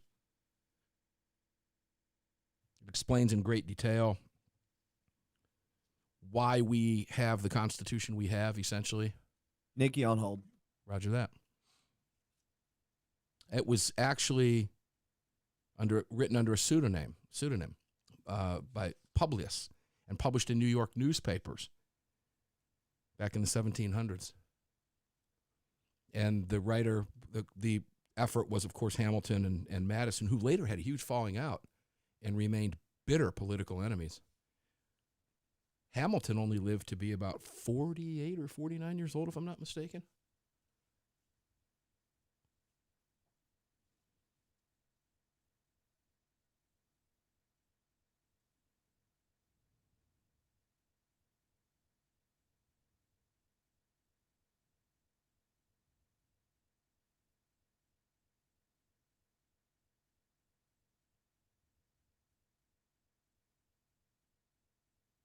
Samuel Britton, Senator, your friends in Texas with the Buffalo Gap Roundup News are listening, and we wish we could all vote for you.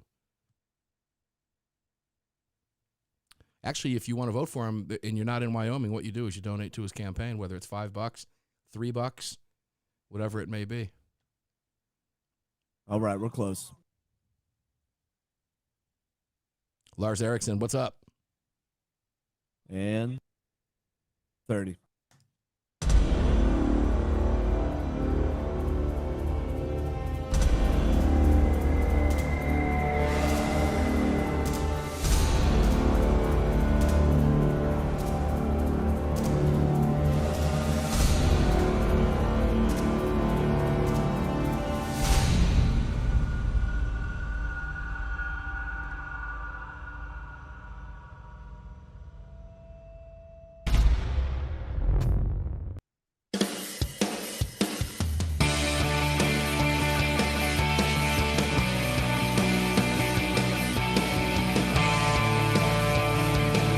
This segment of Armed American Radio is being brought to you by Mike Lindell and MyPillow. Don't forget to use the promo code AAR at MyPillow.com. Welcome back. Welcome back indeed. I mentioned that in the previous segment, the MyPillow.com.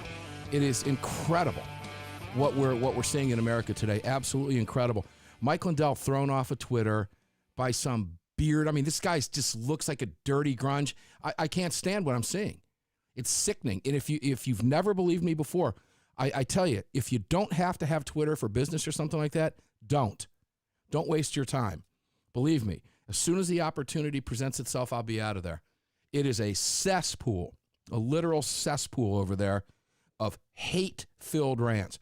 And I was talking earlier about one of what I believe to be one of the most brilliant tweets I've ever seen. And it came from @CuomoWatch. Who knows me? Yeah, exactly. And Cuomo Watch put the following tweet out. If you see anybody from the Cuomo administration in a restaurant, in a department store, at a gasoline station, you get out and you create a crowd. And you push back on them. And you tell them they're not welcome anymore, anywhere. That was the tweet he put out. It was utterly brilliant. Why was it brilliant? Because of the response it drew from Democrats. Here you go. Let's read some of those. How can this be allowed? Close this account. This is dangerous, reprehensible, and has no place in public discussion. Oh, and spare me that someone else did it too. Jeffrey Dinowitz, this guy's a New York somebody. These are all prominent Democrats in New York. What's wrong with you? Threatening violence against duly elected representatives of the people of New York is fascism. The hatred unleashed by Trump and his gang of thugs continues to reverberate throughout the country. Enough is enough. Then the next one. This is a disgraceful statement. Enjoys the restrictions we have to endure. Blah, blah, blah. Your comment is unacceptable and should not be tolerated. Attacking government officials in public isn't a constructive way to discuss our differences. And they go on and on and on. These idiots have no idea that those were Representative Maxine Waters' very words about Donald Trump. Cuomo Watch just simply pulled out Trump and put in Cuomo. Brilliant. Utterly brilliant tweet. And I got to tell you, besides the fact that called out a whole bunch of morons, if you don't have, I enjoyed reading that, I have to tell you that. But if you don't have to be on Twitter, don't. It's a cesspool. It's just become this liberal, hate-filled, rage-filled echo chamber over there. It is really bad. It's vicious. It's hateful. But they're trying to destroy Mike Lindell. And I've told you before, support the man, please.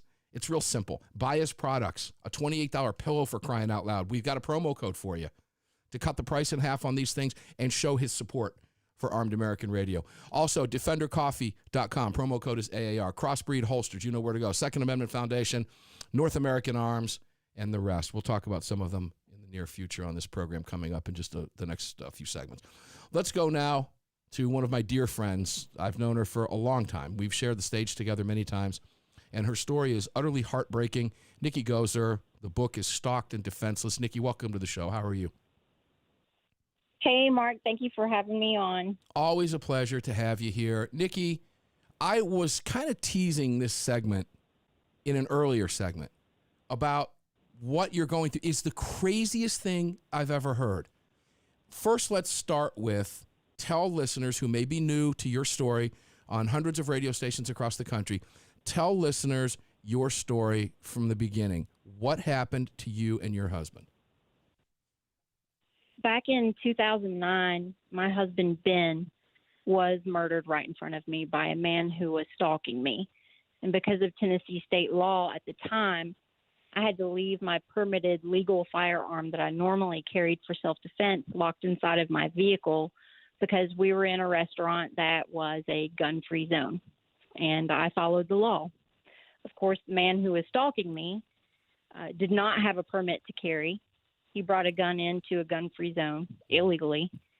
And when I asked management to please remove him because I realized I was being stalked, when they confronted him and asked him to leave, he pulled a .45 from a holster underneath his jacket and shot my husband in the head.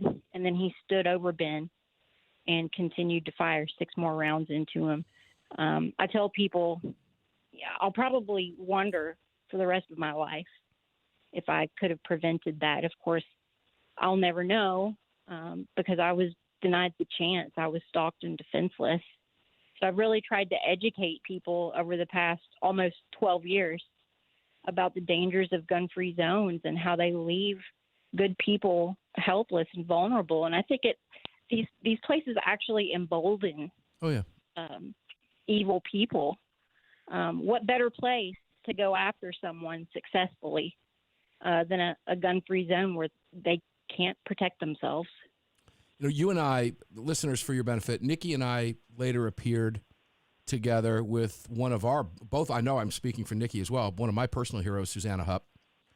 Susanna Hupp and Nikkie and I appeared together on Fox News on a panel in New York City together on the Stossel Show when Susanna Hupp was asked the question, because you may know she was famously in the Luby's cafeteria in the early 90s when Madman George Chenard drove through the wall of the Luby's, got out and began just systematically murdering. He murdered 23 people, including Susanna's mother and father, right in front of her as she fled while they were being killed. And John Stossel asked Susanna the question, whose gun was in her truck, by the way, because she was following Texas law at the time, which didn't let her take it inside the restaurant. It's ridiculous. Murderers can take them in, but law-abiding people can't, just in Nikkie's case. And he said, if you had had a gun, would it have made a difference? And she said, well, I don't know, because I didn't have my gun with me. But she says, I can tell you this with certainty. It would have changed the odds. Nikkie, I know you feel that same sentiment, don't you? Yes. So while we don't know what would have occurred, what we do know is had you been armed, something else may very well have happened. And that's what Susanna was referring to. So you wrote the book, and I love it. I've got if you're watching on the screen, you can see it behind me, Stalked and Defenseless. I don't want to give this madman's name, but Nikki, you can stay with me one more segment. Is that okay? Absolutely. Good, because there's no way I can do this in one segment with you, and I know we had already talked about one, but we're going to do two with Nikki Gieser. The book is Stalked and Defenseless. Please make sure to pick up a copy. It is a riveting read. It will open your eyes to what's actually happening out there in the real world that the media doesn't want to tell you about. Nikki, your stalker, you didn't really actually know you were being stalked. I mean, really confirmed until that night. Is that a fair statement? Yes, that's correct. Yeah. He was a karaoke customer. Right. My husband and I ran a mobile karaoke business, and we had a contract out of that restaurant we were in. And he had come to several of my shows in downtown Nashville. And I remember one night he gave me a $100 bill as a tip. And I thought, oh, my gosh, he's made a horrible mistake. He thought he handed me a 10, right? You know, so I walked it back over to him. And he just looked at me with this look of accomplishment, and he just kind of nodded. So I knew it wasn't a mistake. So I got him up to sing a lot that night.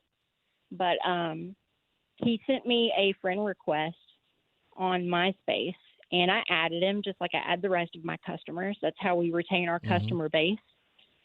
And his messages at first were normal, but then they started to progress in a different light until it got to the point where he was inappropriate and it was creepy. Yeah. And I deleted him and I blocked him. 30. Ben asked him to please leave me alone. I think he came into the karaoke bar 2 more times after that, but he was no longer singing. He would just stand in the crowd and stare at me. He'd stand there and be a creep. Nikki, he was convicted. How many years was he given? Unfortunately, it was a bench trial. There was no jury. And the judge, despite all of the overwhelming evidence of first-degree premeditated murder, he dropped it to second degree. It was 23 years. 23 years. Now, I asked that question for a reason. We're going to leave it there when we come back from our break. Timing was perfect because you will not believe what you're going to hear in this next segment.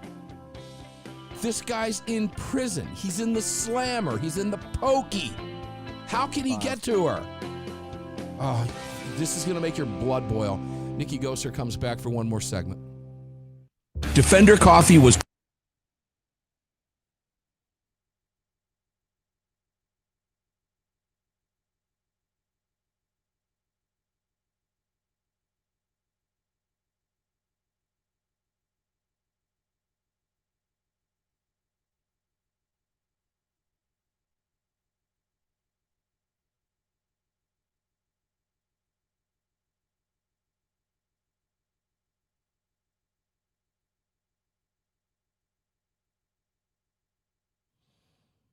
Ed, you are a champion, dude. Thank you for that.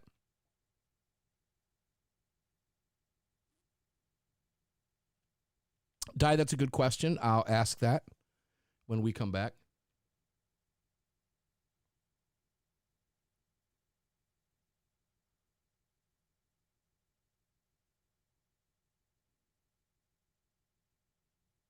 Brian, you think your blood boils every time you hear it? Wait till you hear part 2.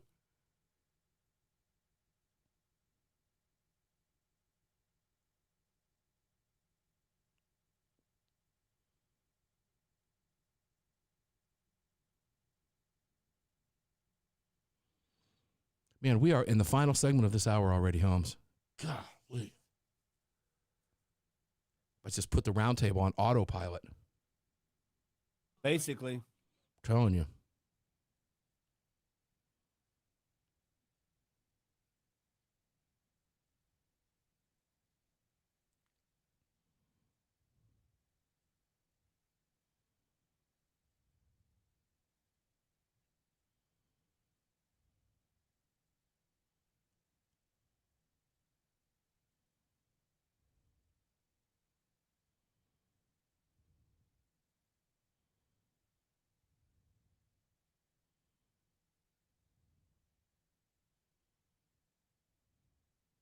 Roger that, Vern.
$45?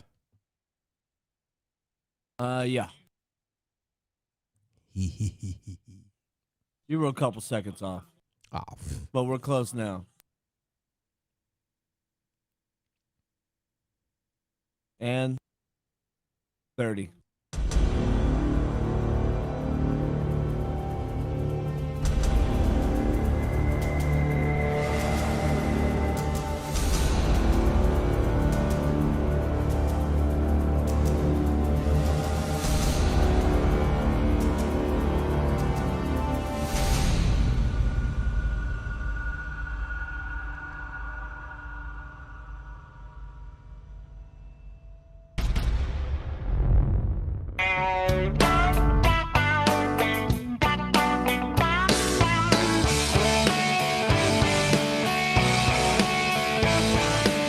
Hey, this final segment of Armed American Radio is being sponsored by Crossbreed Holsters. Make sure to visit crossbreedholsters.com. Now let's get back to me.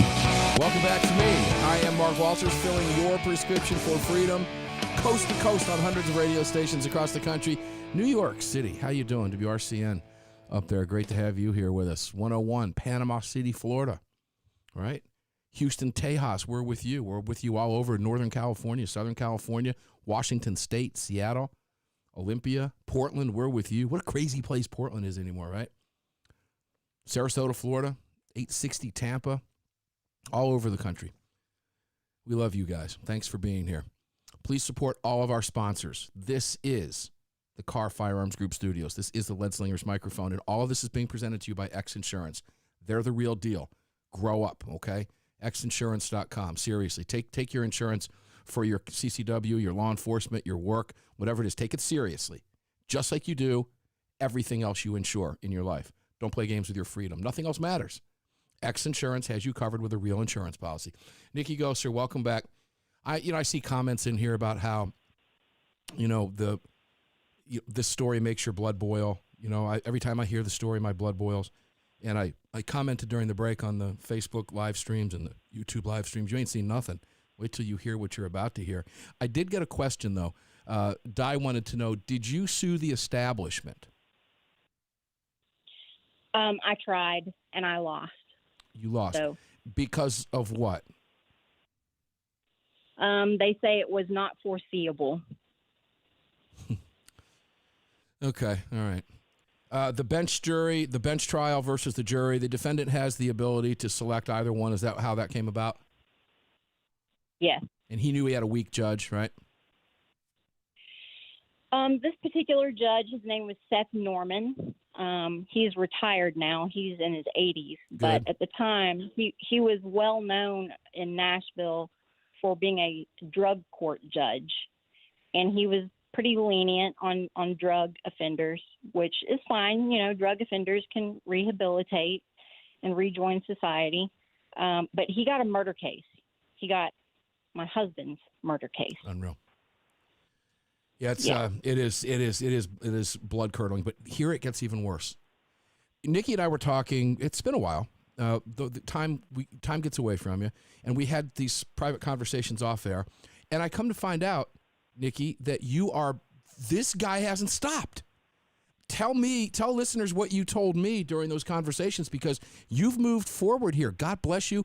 But the fact that you have to go through this again is just absolutely it's infuriating. But tell listeners what you told me. What did you find out from this guy doing behind bars?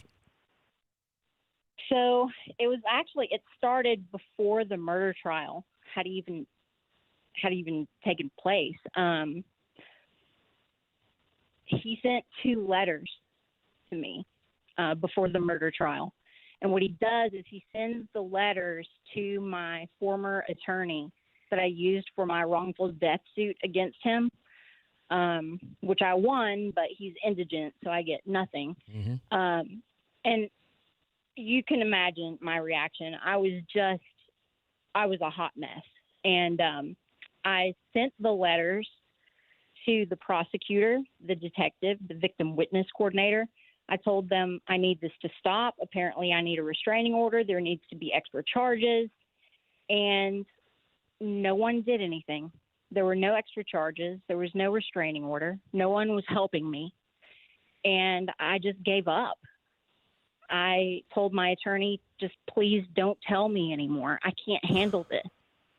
I've been through enough. So my attorney honored that wish, and he did not tell me for years. There were 7 more letters that were sent over all those years, and I found out in October 2019, I'd actually contacted my attorney to get information that I needed because I was writing my book, Stalked and Defenseless, and that's when he told me about all these other letters. And I was just, again, a hot mess, basket case, shocked, started having nightmares again, like just brought everything back. And it's very, very traumatizing, and it's very, very scary that this person is so fixated and obsessed. It's terrifying for me. Can you tell us hired an attorney. Can you tell us quickly the content of some of the letters? What is he saying?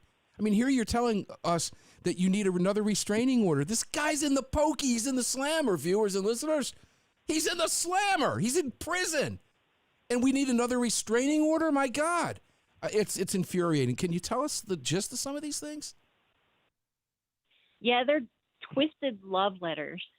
They're meant to just absolutely traumatize me and make me fearful. He's going to be released. It's so terrifying. They're just twisted love letters. Him saying that he's always loved me and he's always going to love me. And even if I move on and find someone new in my life, he's always going to love me. And it just goes on and on and on. And, if he's willing to do this from prison, what is he going to do when he's released? Yeah, that's the $1 million question. So where are we now, just in the essence of time? Because there's developments here, listeners, I promise you. Nikki, what's going on now?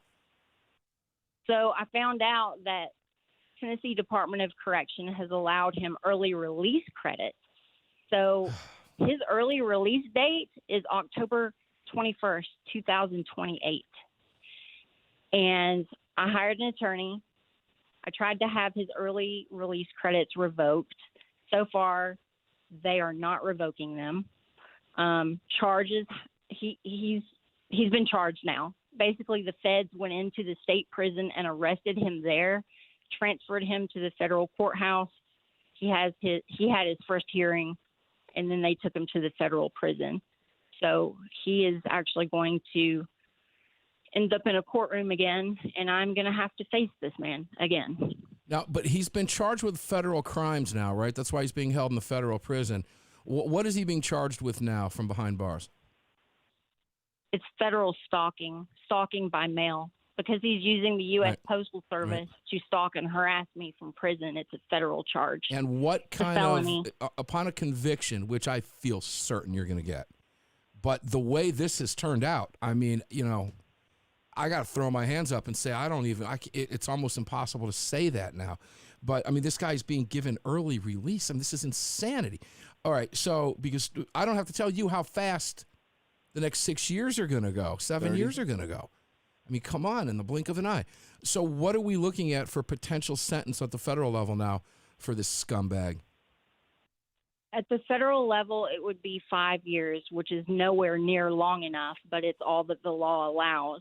If Tennessee Department of Correction will do the right thing, they should revoke his early release credits, which he's earned the max at 3.5 years.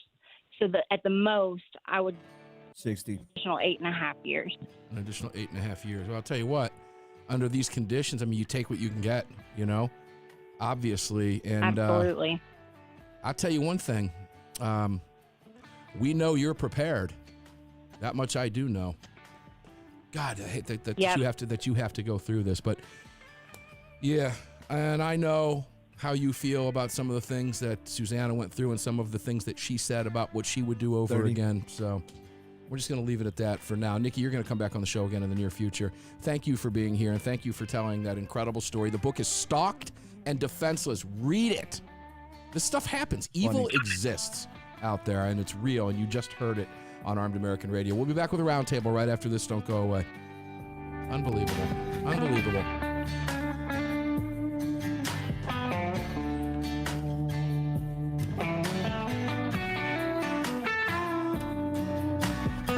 You've just filled your prescription for freedom with Mark Walters, presented by X Insurance. X Insurance on the Armed American Radio Network.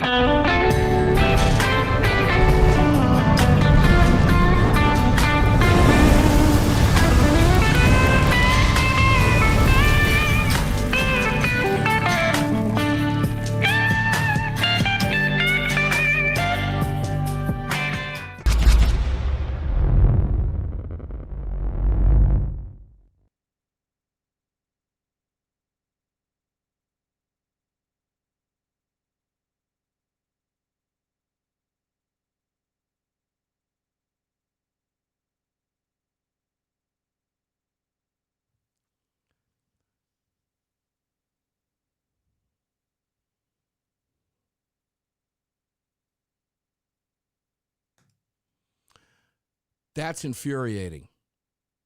I mean, what do you do? You know, just incredible. Just incredible. That's compelling stuff. I hope you enjoyed that hour. That was a great hour of radio, by the way. I've known Nikki for years. Met her right after that happened. And I'll tell you what. Nikki has grilled while armed at my house before. She's been here and hung out with the family in the homestead back at the ranch. She's the real deal. You can just go to Amazon. Amazon. I mean, nowadays you hate saying go anywhere, right? You go find her book. All right, go wherever you want to find her book and pick up Stalked and Defenseless. It's been re-released. So take a look at it. It was re-released back last year, middle of last year. You'll find it's a hell of a read, and it is proof positive that evil exists. My God, I mean, if you didn't know it before, you'll know it after you read that. I mean, it's just incredible. All right, guys, roundtable coming up next. You know the gig. Be back in just a second.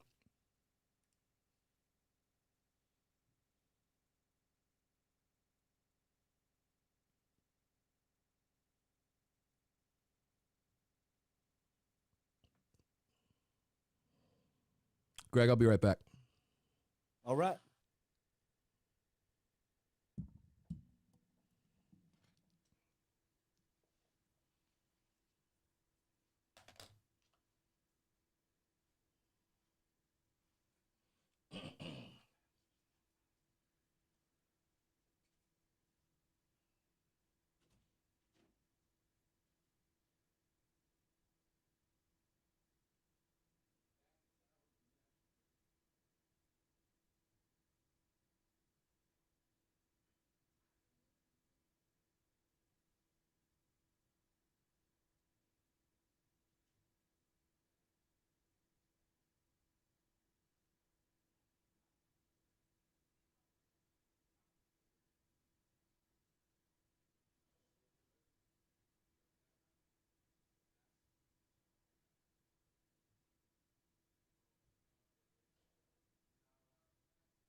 get popsicles?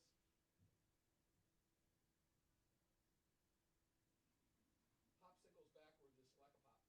I didn't get any. They do sound good.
Woo, doggies. What's up?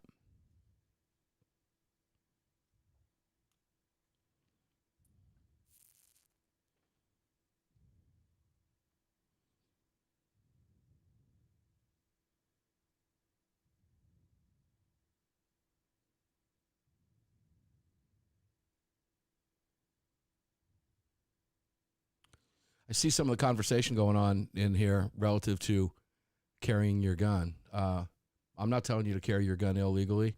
I'm telling you to carry your gun. And I'll tell you what Susanna Huff has said, and she said it on national television. Gang's all here. She would never, ever, ever, ever, ever leave her gun behind ever again. She would absolutely commit a felony in order to keep her family alive.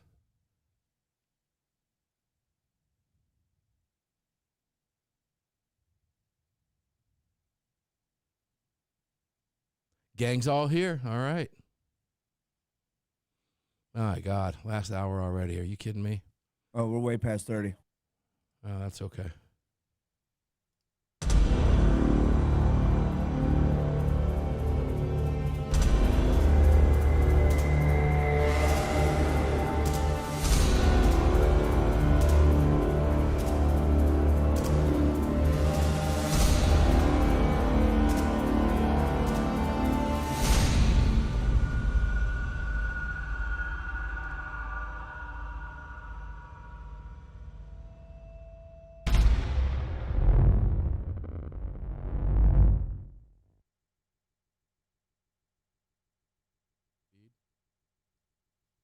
In a new deck.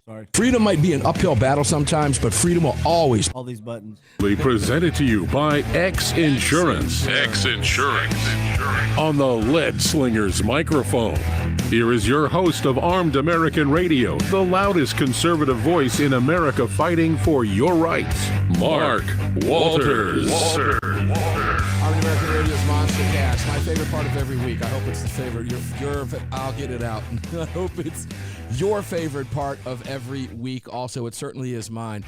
Doing 6 days of radio with you is it's an honor. It is a privilege, and I am thankful every single day that we could sit here and chat together about some of these things that we talk about, because freedom is on the line, and it really doesn't matter what administration is in. When you consider we're talking about and focusing on our right to keep and bear arms, the left is very well organized. The amount of money that they pour into attacking us comes at us hard and fast. Doesn't matter who sits in the White House, right? Behind the resolute desk makes no difference. We've got a much bigger fight on our hands now because of what happened in November and on January 20th with the inauguration. But nonetheless, we're up to the task. This is Armed American Radio.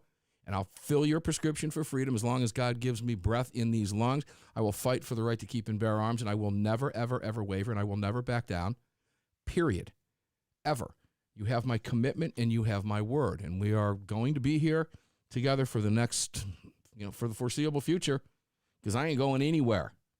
If they want them, they're going to have to come get them. Like I said in the intro, bring a big station wagon, right? This is Armed American Radio's Car Firearms Group Studios. This is the Lead Slingers microphone. I am Mark Walters, filling your prescription for freedom 6 days a week. Every bit of this being presented to you by X Insurance. Check out xinsurance.com. A lot of you have, and I'm telling you right now, don't play games with your freedom. You can't have too much insurance. When it comes to your freedom, nothing else matters.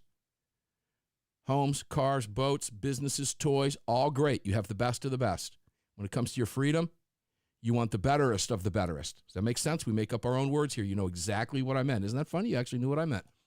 xinsurance.com, AM Best A rated for a reason, and thousands of you have found that out. You need to check out xinsurance.com. The roundtable is upon us. Let's take a look. Let's see. I love this because we'll see. Oh, Justin Moon's photograph showed up here in the studio. Justin Moon, CEO of Car Arms. This is the Car Arms Studios. How you doing, Justin? Doing good, Mark. Thanks Welcome in, my brother. Man. Always a pleasure. Coming up next, Brad Premo, the CEO of Lead Slingers Whiskey. This is the Lead Slingers Whiskey microphone. Brad, how you doing? Doing pretty good, Mark. How are you doing? I'm doing great, man. Looking forward to this conversation with you cats. And really, literally, from parts unknown right now, from a galaxy far, far away is all I'm allowed to say. Neil McCabe joins us. Neil, how the heck are you? Mark, I am pumped and jacked, and I'm very curious what's going to happen in Washington today because there's been a snow drought of about 700 days that will be broken today, tomorrow or sometime overnight, and we'll see if the Capitol shuts down because of 2 inches of snow. Well, has it been 700 days? 709 is the count that I saw. I haven't seen any snow yet, but I mean, I've been here where they shut down the entire federal government because of freezing rain. Well, yeah. Well, you know where I'm coming to you from, the ATL. They were sending food trucks and emergencies to vehicles who were stranded in their cars for 3 days, 10 miles from home because they couldn't drive in an inch of snow. Honest to God. They called it Snowmageddon. All right, guys. Neil, because you're in a galaxy far, far away in parts unknown, I'm going to let you start the show today. Where do you want to go first today? What's important to you right now today? I think it's important that gun rights advocates and gun owners look at who their friends are and look who their friends are not. And I'm thinking about you, Senator John Thune, South Dakota, who was it 10 years ago, shut down the Senate. He added an amendment to the defense appropriations for national concealed carry, and he lost because they didn't have the 60 votes to break a filibuster. They got 58 votes, including more than a dozen Senate Democrats. And every 2 years, John Cornyn from Texas will file his national concealed carry bill, which doesn't even make it to committee. It's supposed to go to the Judiciary Committee that he sits on, but, it never even makes it. The Judiciary Committee never even considers it. And so, Cornyn was the whip. Now he's the assistant to McConnell, now that, of course, the Republicans are in the minority. John Thune is the number 2 Republican in the Senate. And much is going to be made about, how these guys support or don't support President Donald J. Trump in the upcoming impeachment trial. But I think that, not worrying, there's a lot of issues you could talk about where the Republicans have come up short. But the number one thing that gun owners and gun rights advocates want from the Republican Party on the national level is national concealed carry reciprocity. It is very simple. And when the Supreme Court said that gay marriage, that one state has to recognize another state's gay marriage, they said, hey, it's in the Constitution, that states are supposed to recognize other states when they do things like that. But somehow my gun license in one state is not necessarily recognized in another state, and it creates all sorts of problems. And we've all seen sort of the horse blanket of the United States, where people listening to the show right now know that they have planned trips where they have to literally drive around states, because if you accidentally get caught in a state where your permit doesn't count, your world is over. You lose your business, you lose your family. You talk about X insurance, that you need that X insurance.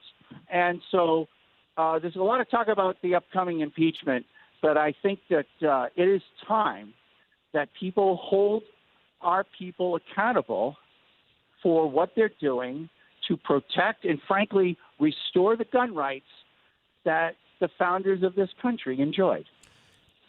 I'm going to throw it over to Justin Moon. Justin, national reciprocity doesn't even stand a chance now in a divided Senate and a House that's going to throw a bunch of gun control at us in the coming days and weeks and months ahead.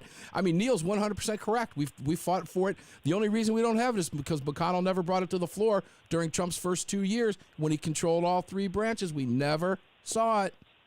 What next? Well, if we could get reciprocity, we would love to have it, but I think there's no chance in hell that we're going to get it with this Congress. Yeah, but go ahead. I'm just bracing myself to see what horrors of gun control come out of this Congress and this president who was installed by the powers that be. Yeah, you know, the gun control levers that we're going to see, an interesting concept here, guys, that's going to come up in conversation tonight. Neil, I'm glad you brought that up because, Brad, I'll take this to you for the break. I'll let you take this in. We've got about a minute and a half. But McConnell pulled a fast one on Schumer, as I'm sure you guys are aware, and they wanted to nix the filibuster. They couldn't. So this makes McConnell extremely powerful in a 50-50 split.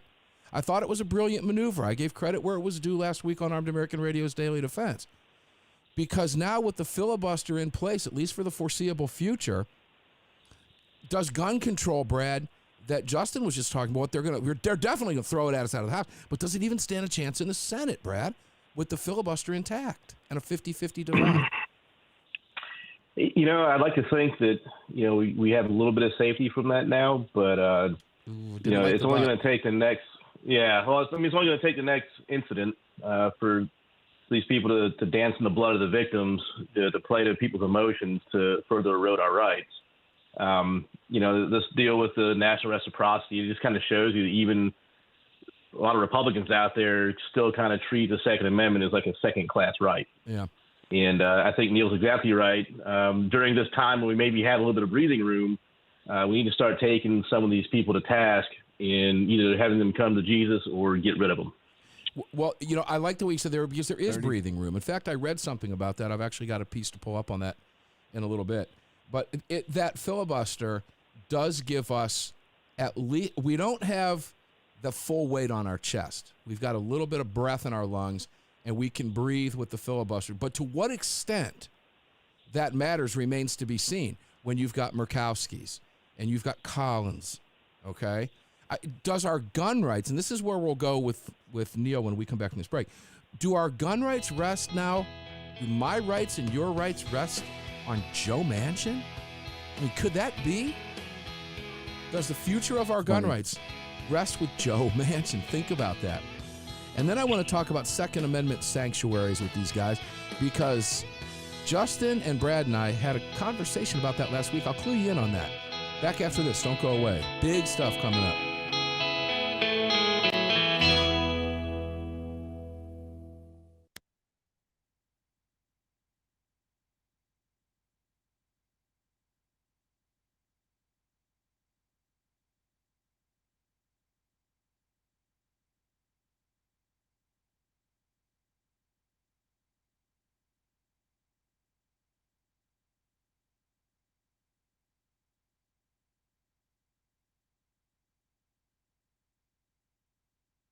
Hey, Greg.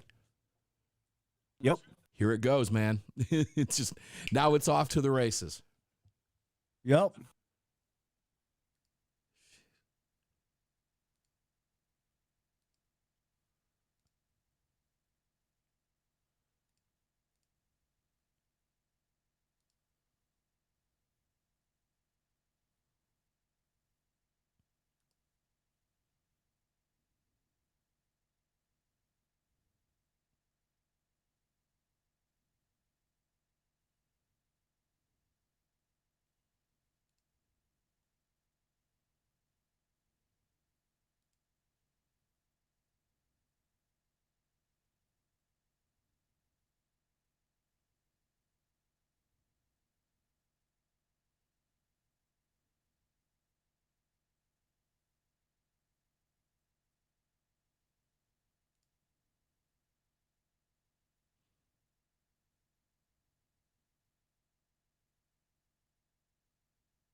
Hey, man, I have a bunch of silver.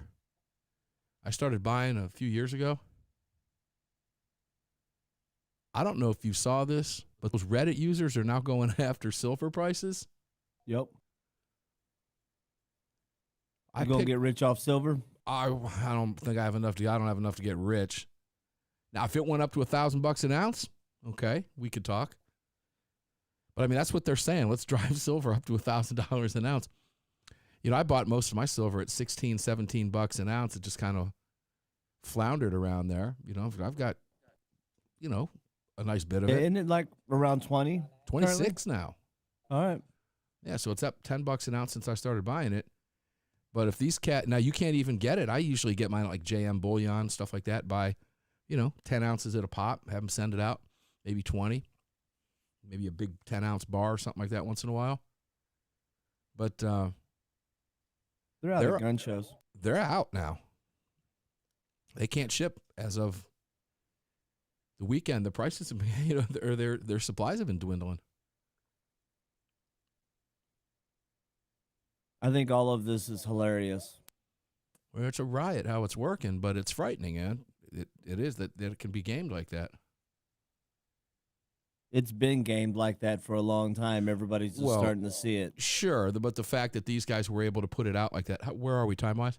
10 away. 6, 5, 4. Not yet. 2. Here we go. 30. 1.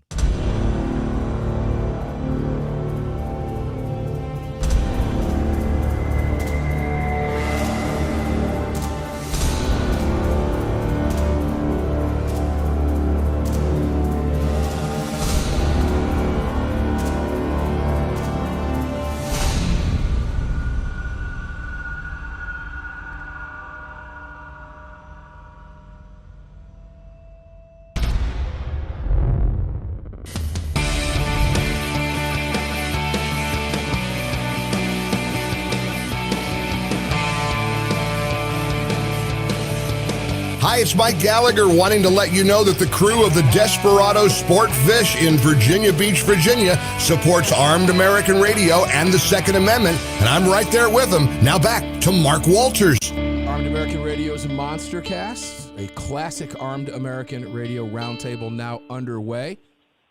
Second segment already. I'm telling you, the fastest hours, individual hours in radio. This one's going to just fly right by. So buckle in, honestly. It's going to be a good one. It always is when we're talking in the roundtable. Please make sure to visit all of our sponsors. Remember that we're on the Car Firearms Group Studios, in the Car Firearms Group Studios. We are on the Lead Slingers Whiskey microphone. Love that. LeadSlingersWhiskey.com, by the way. Put your zip code in there and find a distributor near you and enjoy all their great products. I did that over the last few days, I have to admit. But do it responsibly, okay? Do it responsibly.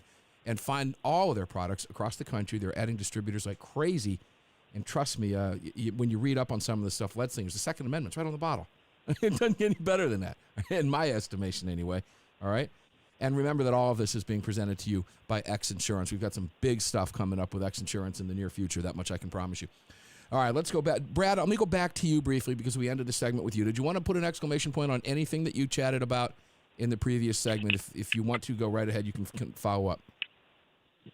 Yeah, I mean, this, like I said, we do have a little breathing room. We are still kind of stuck in an uncomfortable position of basically having to ask people to not do something that they promised they were going to do to us, Yeah. So to fight back against that, I mean, we got to get our own house in order and make sure we have a united front. The difference here, this is, I liken it to this, Neil, we'll go to you.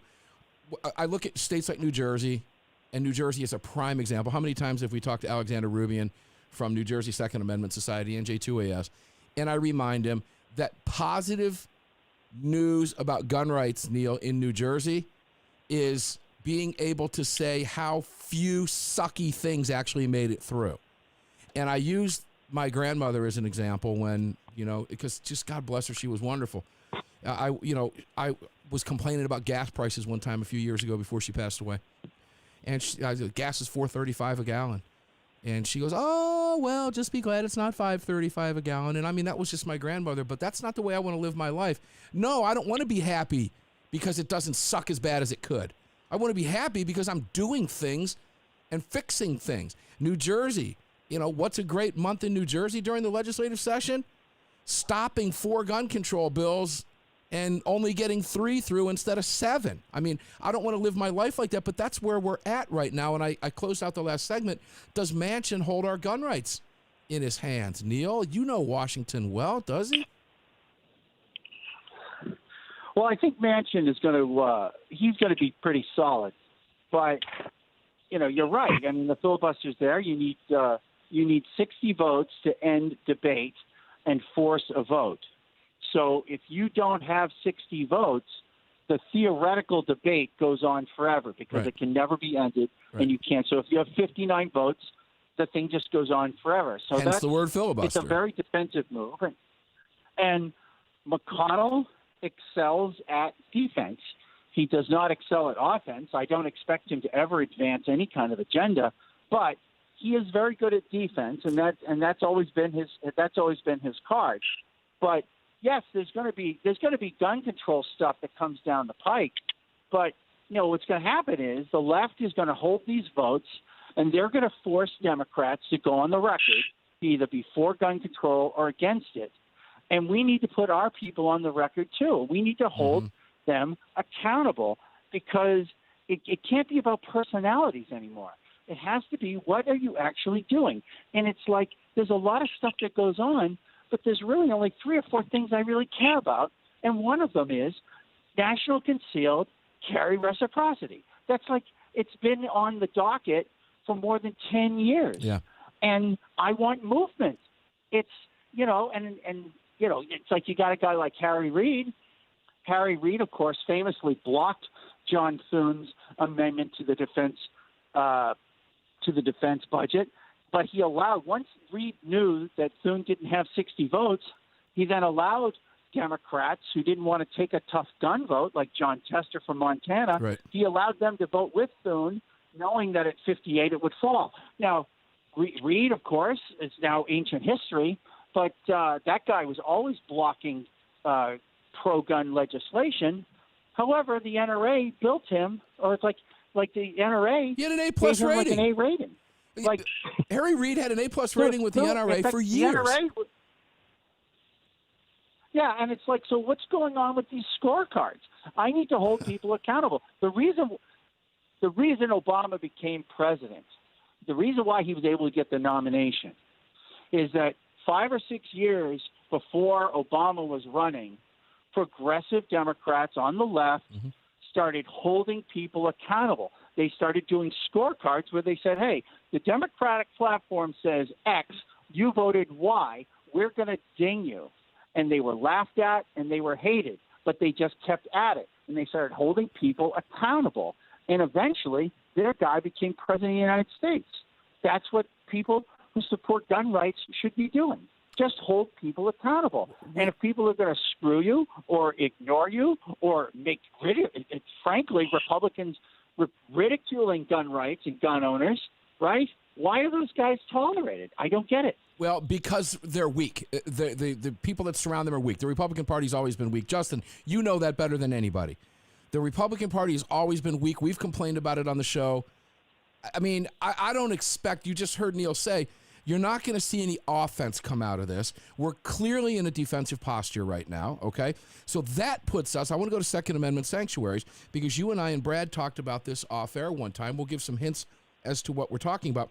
But Justin, we saw this remarkable movement in Virginia after the Dems took power. Wouldn't you like to see that nationally? And I'm talking about the Second Amendment sanctuary movement.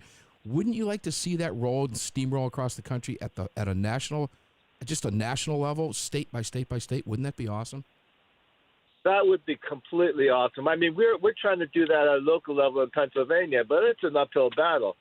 But, I hope that states like Texas or Florida or really solid conservative states actually leads the way and shows the rest of us how to do it. Then we'll do our best to follow along and try to get sanctuaries all over the country. Well, VCDL did a remarkable job in Virginia, getting 99% of that state, including Rappahannock County, which is Governor Blackface Northam's own home county, where he was born and raised, turned into a Second Amendment sanctuary.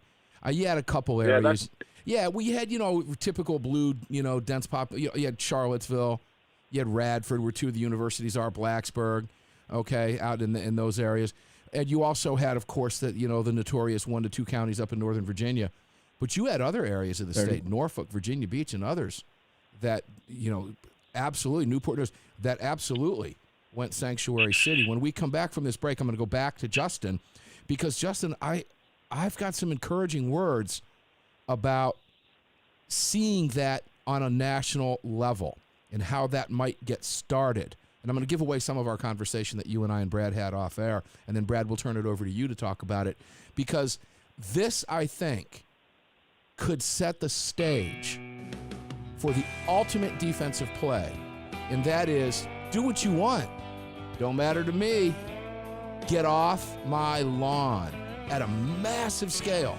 I'll explain it when we come back. We'll go back to Justin, then back to Brad. Second Amendment sanctuaries is the topic coming up next.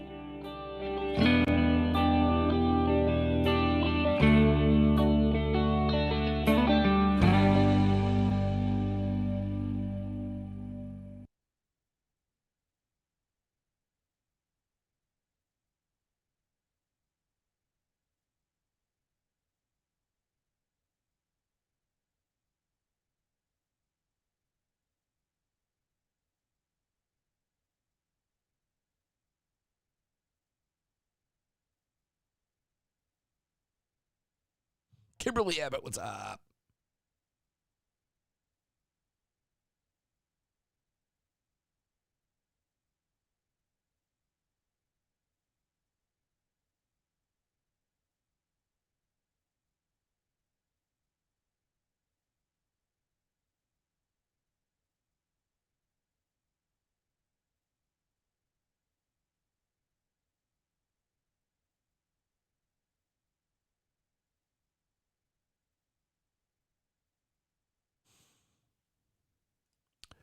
Let me address during the break a comment that I'm seeing from Eric McCabe. Eric, that's a great question. It comes up a lot. Let me address it. Those who wish to see a federal recognition of your concealed carry permit need to convince me that such a thing wouldn't come with federal requirements, control over such a device. Look at your driver's license so you have a real ID. Okay, that's federal control. Every state issues their own license, but the feds dictate what the rules are for getting the license. Do you want that for your concealed carry permit? Eric, here's where, and I want to make this very clear. National reciprocity is not a national license. It is a legislative fix that requires each state to honor the other's permit. When you're in that state, it's not a federal license. It's not a driver's license or a federal license. It's not a national permit. It's a piece of legislation that requires each state to recognize the permit structure of the others. Now, when you're in, say, for example, New Jersey, you got to follow New Jersey's rules, right? It's that simple. Your permit is recognized. If New Jersey resident is in Georgia, they get freedom. Okay, even if they have an out-of-state, it doesn't matter. It just simply requires those states to recognize. Speed limit's 55 in one state, you got to follow the speed limit. It's 85 in parts of Montana, right? You can drive 85 in Montana. You can't try that when you get back home to where you live if it isn't 85. Well, it's okay in Montana. It's not a national license. It's simply recognition of it. That's why I support it 100%, because you're correct. What the feds giveth, the feds can take it away. If it were a distinct federal license, I would absolutely be against it. First of all, we should be able to carry a firearm, as Masad Ayub says. I believe that constitutional carry should be, in fact, the law of the land. But absent that, concealed carry, of course, is the primary method of carry from a surprise standpoint. But until we get there, we need some type of national recognition, we need some type of national reciprocity, which is simply recognition of each individual license, not a federal individual license. I hope that helped. Oh, thank you, Lars. I appreciate that. Yeah, Annette Jacobs is right. Just simply like by recognizing a license, a marriage license, etc. Brad, how we doing? Brad. We're close. Greg, excuse me. We're close. All right, here we go. 30.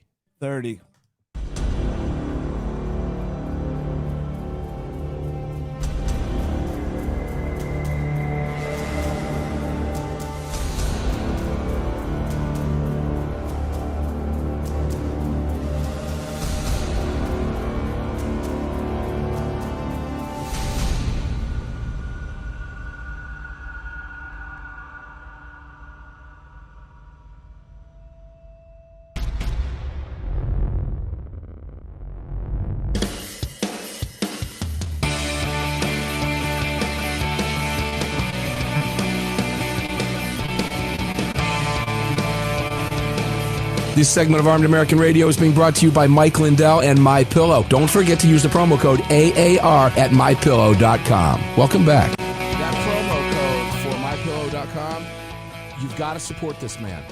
What they're trying to do to him is this isn't even America when you look at this. This man has a story that he's told on this show. It is incredible. And he's open about it. He goes from literal crack addict. He'll tell you the story. He tells it in his book, to become one of the greatest businessmen this country's seen. He's created over 1,500 jobs, all taxpayers. Think about the peripheral businesses that surround his factory. Those employees go places to eat. They support other jobs. They pay tax. It's incredible. And the left wants to cancel him because they don't like his politics. So you know how you stick it to him? Guns and pillows, right? Think about that. You support the Second Amendment when you sleep by using the AAR promo code at MyPillow.com on the radio listener specials tab. And I got to be honest with you. I speak to MyPillow at least by email or by phone at least once a week. I talk with Donna over there. And this program has more support than some of the other big-time daytime talk radio shows combined. You know why? Because gun owners get it. We know what it's like to be attacked. We've been attacked by the left and the media for years. Support the man. It's so easy to do. And the fun part about it is I've actually done it. Buy a MyPillow gift for someone that hates guns and use the AAR promo code and know that they're sleeping on a pillow that supports the right to keep and bear arms. A little bit of Schadenfreude in there. Have fun doing it. And visit all the rest of our sponsors. And remember, this is the Car Arms. I love this, Car Arms Studio, because CEO Justin Moon of Car Arms is with us. And we're on the Lead Slingers microphone. The CEO of Lead Slingers is with us. And all this is being presented by X Insurance. X is with us every single day, 6 days a week, supporting this program. We've got to support these companies in this day and age. All right, Justin, as promised, let's go back to you. The Second Amendment sanctuary gig. I can't tell you how important I think that is. So let me enlighten you to something. Because I think that if we use the Virginia Citizens Defense model, it is highly likely we're going to see some type of national effort to provide that type of movement across the country. Now, we've seen individual counties, Justin, like you pointed out. You're working on individual counties in Pennsylvania. We saw what they did across the entire state of Virginia. Wouldn't it be beautiful to see a statewide effort instead of just a countywide effort? Is that what you were talking about?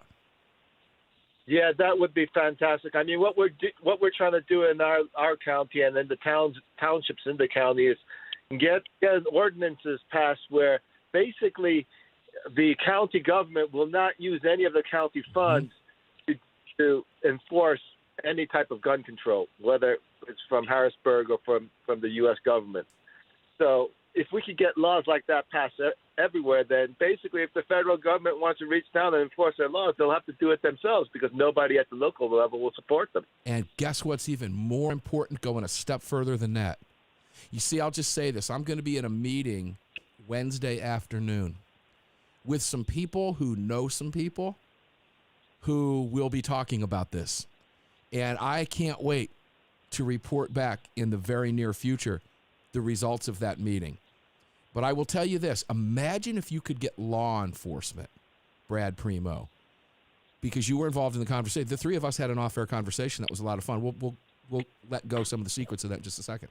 But imagine if you had the support of law enforcement personnel supporting the counties that Justin was just talking about when the feds say they're going to come in and you've got the sheriff saying, no. Step back, Kimosabe.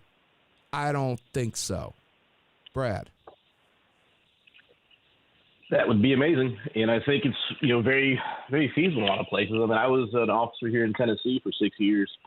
And I can't think of a guy that I worked with that would ever participate in any type of confiscation or anything like that. We got in that conversation we had, and I'll say it again, we got to take a page actually from the weed guys, right? I mean, they sat there, they worked their plan, and now you have recreational marijuana legal in I forget how many states, still a Schedule I drug to the federal government, and the feds, they can't enforce it. They couldn't enforce it if they wanted to because they get no assistance.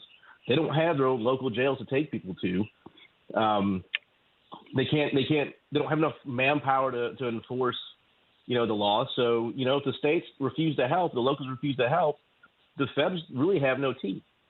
We got to work on this now. We can't wait for, a crisis to confront us the way, Virginia kind of had to do. They found themselves with their backs against the wall pretty quickly. And I'll tell you, Mark, I was in Virginia in January last year. I wasn't there for the rally. I was there a little bit earlier in the month, but we knew it was coming. And actually, I was out driving around looking for a fishing hole. Yeah, and, I remember that. I remember when you were there. Yeah, I remember that. Yeah, spent a lot of times in rural counties, and there were people. They were in a bad mood. Oh, yeah. And they had signs out in the yards with drawings, AR-15s, that will come and take it. We're game. These folks were in no mood to play or compromise, and all they were doing was just asserting the rights of the Americans. These people had done nothing wrong. They're not criminals. No, they were sitting there, living there. If you look at the electoral map of the state of Virginia, you see a bright red state, save for that little pocket in Charlottesville, save for that little pocket down south of Roanoke, save for that little pocket, northern pocket of blue, and that little pocket around Richmond, maybe around Petersburg, okay? The rest of the state is bright red. Bright red. And you're right. I know a lot of people in Virginia. I graduated college there. I've got family that lives there. I have lots of friends there. Long history in that state.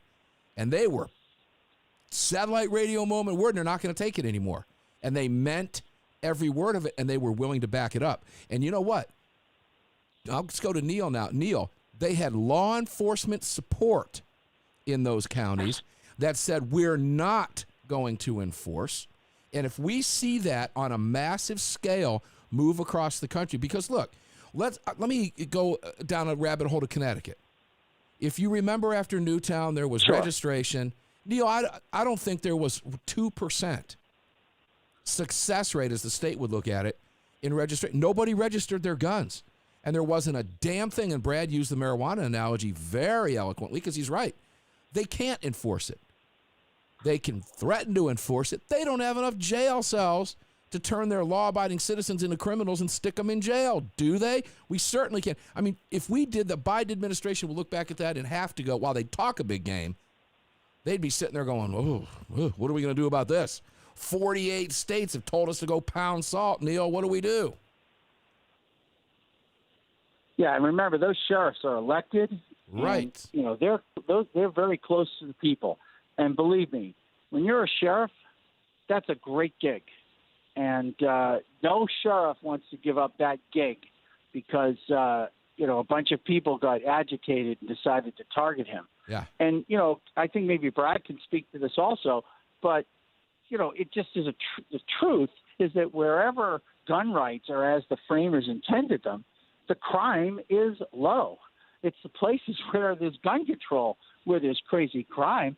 It's just like you think about, we used to talk about, Kennesaw, Georgia, and it's like guys would just say, don't go to the Shaw.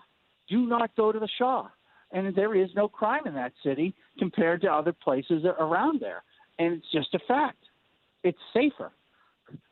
I am wearing a Kennesaw State University shirt right here. That's what KSU means. My daughter is going to Kennesaw State in the fall. Kennesaw, as Neil is referring to, and those of you on the panel, Brad and Justin, I'm sure you know this, but just and for the benefit of listeners, we're getting ready to take a break already. Unbelievable. Greg, stop. Would you please? Give us some time here. Jeez, hold the clock back. We're getting ready to take a break. Kennesaw is known as Guntown, USA, and in response to, I believe it was Oak Park, Illinois, back in 1987, that said no guns allowed, Kennesaw said, you know what? Every gun, every homeowner in Kennesaw has to be armed. They passed a county ordinance or a city ordinance in Kennesaw, making it a city ordinance requirement for every homeowner to possess a loaded handgun in their home. You know what happened? It was perfect. It worked perfect because a lot of criminals coming out of Atlanta up into Kennesaw. Funny. Guess what? Crime dropped to radical lows, and it has remained that way ever since. It's not enforceable. Criminals know they don't want to face an armed homeowner, so they just took their business elsewhere. Yeah. It works. I'll be back. We're going to Justin Moon after this. Don't go away.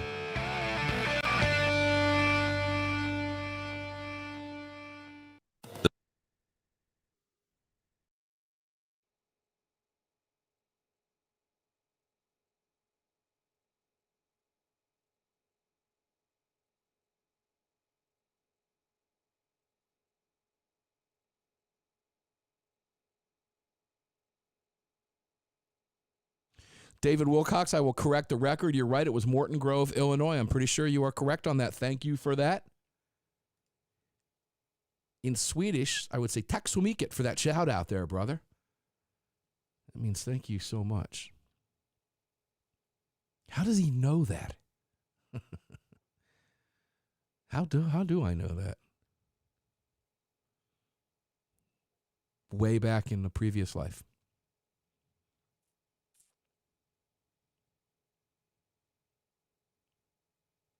Brett Pomeroy, post-Katrina, let me remind you that it was Alan Gottlieb and the Second Amendment Foundation that successfully sued New Orleans to stop that haberdashery. That's right. It was the SAF. It was an SAF lawsuit that went after that Mayor Nagin and stopped the confiscation that was going on down there. Chalk up a huge victory in 2005 for our boy Alan Gottlieb.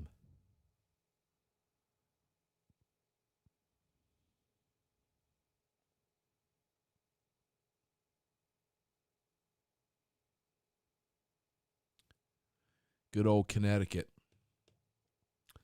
David, I remember plinking in the backyard in Simsbury, Connecticut, in a neighborhood into the woods behind a house with a .22 rifle at some tin cans all the time at my buddy David's house when we were in our teens.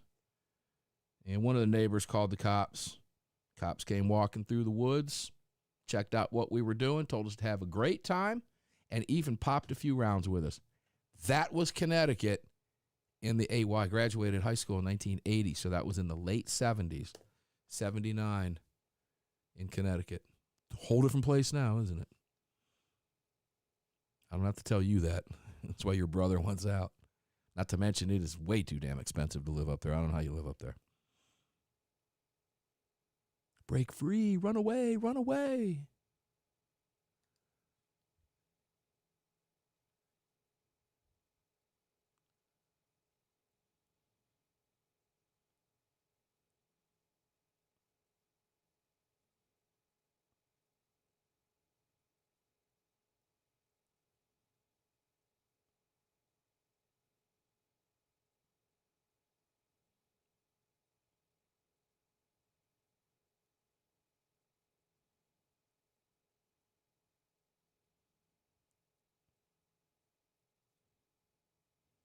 Oh, crap, dude. We're at the last segment.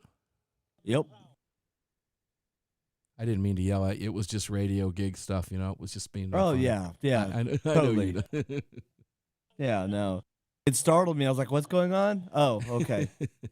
You knew what I was 5 seconds. doing. Yeah. Here we go. 30.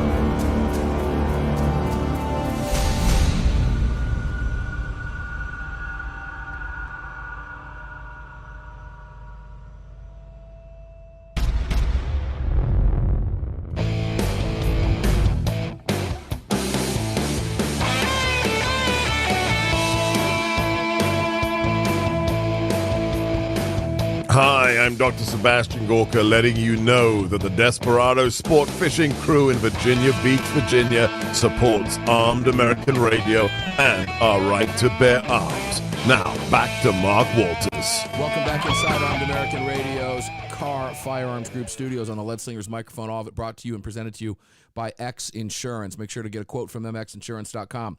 Front Sight, by the way, and I didn't get a chance to talk with Nikkie Gieser about this, and I wish I did. The conversation was so compelling in the previous hour. But Nikkie Gieser went to Front Sight. You hear Front Sight advertising on the show. Nikkie completed the 4-day course out there at Front Sight, and I really wanted to ask her some questions about that. Maybe we'll bring her on. You know what? We will. I'm going to invite her to the weekday show to talk a little bit about that. But she went through that 4-day course at Front Sight, and she's going to be going back. I am expecting on being out there in April. I'll tell you more about it as we get closer. But frontsight.com/MARK, frontsight.com/MARK will get you the free certificate from Ignatius Piazza. You can use it. You can shelve it. You can sell it. You can sit on it for whenever you want. Maybe you want to wait till the COVID thing. The media tells you the COVID thing is done, okay? Because they're going to be the ones to tell you it's done. Either by stop talking about it altogether or telling you, okay, it's over, Biden saved the day. One of those two is coming. But when that day happens, you want to go back out there, you feel a little bit more comfortable, go for it. That certificate will never expire. Dr. Piazza gives it to you for free. Why? Because he knows you're going to come back. And that's what happens. Dr. John Adine, Doctors for Responsible Gun Ownership, has been out there 4 times since he took the first class. Okay, so I'm looking forward to going out there in April with some friends, hopefully from Arizona Citizens Defense League. But here's the deal. Frontsight.com/Mark. Listen to what Dr. Piazza has to say. He's a patriot. He's got a world-class facility out there, and he's going to give you a free certificate. 4-day course, $2,000 worth, free. That's it. Simple as that. No strings attached. 0. Make sure to check it out. Please show them that you hear it here on Armed American Radio. Frontsight.com/MARK. Frontsight.com/Mark. And make sure to visit all the rest of our sponsors. You can find it at armedamericanradio.org. And the new page is getting ready to launch in the very, very near future. Exciting stuff coming up. Justin Moon, the Second Amendment sanctuary deal, if we can pull this off together, and I say together as gun owners around the country, I can't think of anything more powerful than what we were talking about in that to close out that previous segment than law enforcement personnel saying, you know what? I don't think so. Get off my lawn. And you heard Neil saying it's fun. He says, being a sheriff is a great gig. I think being a radio host is a great gig, but I think the next greatest gig would probably be being a sheriff. And the greatest gig of all would be being a sheriff. That was a talk radio host. I'm just saying. I'm partial. Justin, if we can get law enforcement to pull this off, I think we're in great shape. And I think we can. I'm very optimistic. What do you think? Well, yeah, along that train of thought, I'm thinking, I wonder if at a local or a state level, we look at the various federal laws which the federal government has. I wonder if we can go through that and figure out if there are procedures in the steps in those enforcement of those laws when they try to enforce it at a state level, that we could actually make it criminal to do so. So that when federal agents actually try to enforce their federal laws regarding firearms, they would actually break state laws, and then the state officers would have jurisdictions to arrest them on the spot. Interesting, because I've spoken to a number of sheriffs. I know it's a broad, what I'm getting ready to say is it's hard to answer that on an individual law, but what I can tell you, and I'm going to defer this over to Brad. Brad, you have previous law enforcement experience. Oh, before I do that, let me jump very quickly. I said Oak Park, Illinois for Kennesaw. It was Morton Grove, Illinois. And I want to thank the individual who mentioned that. It was David Wilcox. I want to set the record straight. That's why Kennesaw passed the ordinance they did, was because of Morton Grove's. You're from Illinois. We don't like your guns. You're going to make it illegal to have guns. Kennesaw said, yeah, watch this. Gotta love that. All right, Brad, law enforcement experience. Here's what I can tell you, and I've spoken to a number of sheriffs about this. Along what Justin had just said, I don't know about individual federal laws, but I do know this, that the sheriff has the ability, because he or she is the top dog in the county, the oldest constitutionally elected position in this country, most people do not realize, is the county sheriff in this country. And the county sheriff can stand up in front of the feds and say, you're not coming on my lawn today. Can't they? Pretty much. I mean, you're going to run into problems actually preventing them from doing something, but at the same time, the sheriff does not have to let them use his jail. So, I mean, there have been instances, I think, look them up again, where essentially federal agents have taken someone into custody on a warrant. The sheriff didn't want to play ball, and so these federal agents are left having to go, find another county, driving 2 or 3 counties over to find a jail that would take a prisoner. So, even if they can't completely stop it, they can make it extremely difficult for the feds to operate in their county if they want to. They definitely do have a lot of power. Isn't illegal immigration sanctuary cities an example of that, where they won't allow the feds to come in and play pool? Yeah, I mean, that's an example of it. I mean, and so, we talk about the law enforcement angle. I think it's a very important tool in the toolbox to get the sheriffs on board. Right. But I think we got to also think about, state law, getting friendly state legislators and governors to outright assert 10th Amendment rights for the states. basically make it a Second Amendment sanctuary state. Because there are probably some sheriffs in every state that aren't going to want to get on board with this.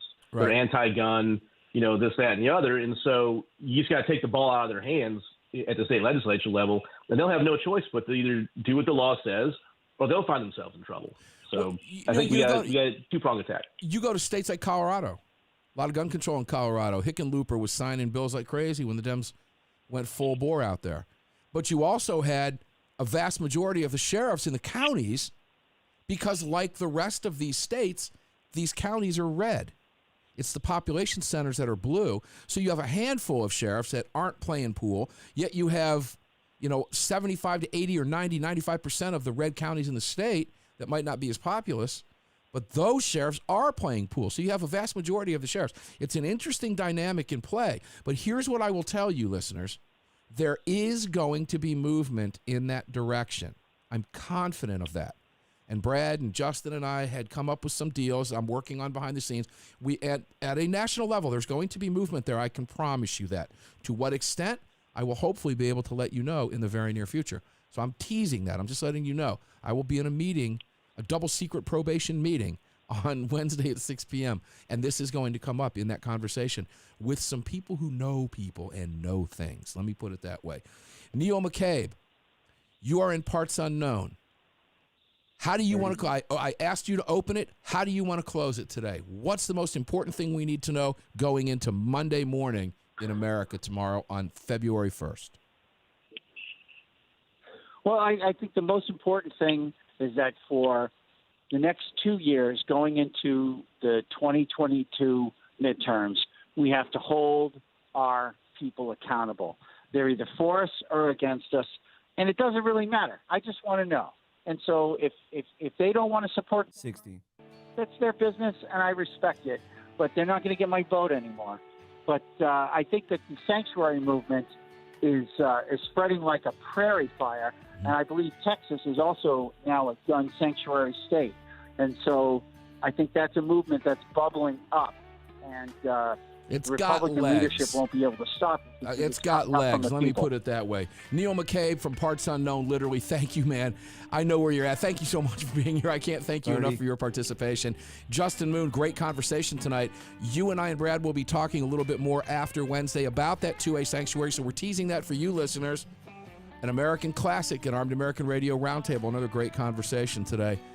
Tomorrow, we're going to get up and do it again. Until then, carry on, carry often, carry absolutely everywhere. Never leave your cave without your club. Enjoy the rest of your evening. We'll see you on the radio tomorrow. Hope you enjoyed the program as much as I enjoyed bringing it to you.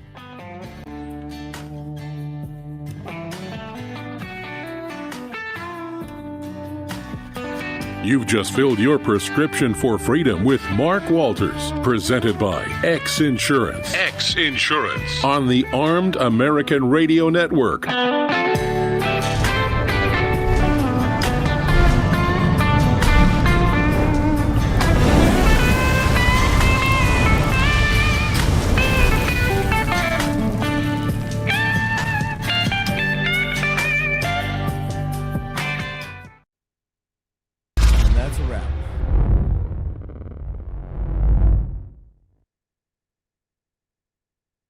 Wow, sure is. Unbelievable. Never fails to amaze. You know what I hate about? I hate being wide awake when the show is over. I hate it. Because, guys, I don't know where most of you are listening. Well, you're listening from all over the country, but I'm on the East Coast, and it's 11 p.m. And it makes for Mondays. Mondays are a bitch. You know, they just are, because I don't sleep. It's very difficult to go to sleep after being on national radio until this time. That's why I love being in the Western time. I love being in Pacific time zone doing this show, Greg. I love it. I love getting off the air at 8 p.m. I'm able to go out, for example. I can't tell you how many times I've been broadcasting in Phoenix and gone out and walked from the hotel to a great restaurant on 5th Street in Scottsdale and actually had dinner after the program aired. I've got some oceanfront property in Arizona for you to buy. Hey, well, dude, I own the bridge over the River Kwai. Did you know it's in Kansas? I'll trade you. Wow, amazing. I am interested. You know what? People say there's no beach in Arizona, dude. They're wrong. The whole state's beach. You just can't see the water. Yeah, exactly. Right. Okay. A great show today, man. Wow. David, thank you. David Wilcox, David Weedman, thank you for that. Martin, thanks. Angeline Notelli, ciao, paisano. Great show. It definitely was. Greg, do you need me for anything? I'll cut you loose. No, I'm good, man. I'll see you tomorrow. See you tomorrow. Construction on the Armed American Radio outbuilding begins tomorrow morning. See you tomorrow. Awesome. All right, later. Bye. Okay, just got rid of Greg there. There he is. Love him, man. He's awesome. Yeah, Eric, Alaska. Dude, you're in Alaska? What part of Alaska are you in? It's only 7 o'clock, man. I love that. Wyoming, Annette, we talked about Wyoming. I'm not kidding about that. Yeah, I know the winters and stuff like that. Utah also works for me. X is out in Sandy, Utah, Heber City, Salt Lake City area. Park City actually is what it is. It's beautiful. And you know what? They know how to do snow. Okay? Park City is a beautiful place. They know how to do that. Wyoming, gorgeous. Paul, student of the gun, is out there. Although, I came from Florida here to here. And I just did 6 days down in Naples, and then 2 weeks earlier I was down there for a few days over the New Year's holiday with my mom and dad, helping them out and picking up a car. But Florida, interesting. Florida may actually be shifting red again. I mean, reliably red again from DeSantis down there. They actually picked up House seats in Broward and Day. That's unbelievable for that area. Palmer, about 50 miles north of Anchorage. Man, it is pretty up there. And I've never been, but whew. Well, I'll tell you, Eric, I'm not going to be far behind you.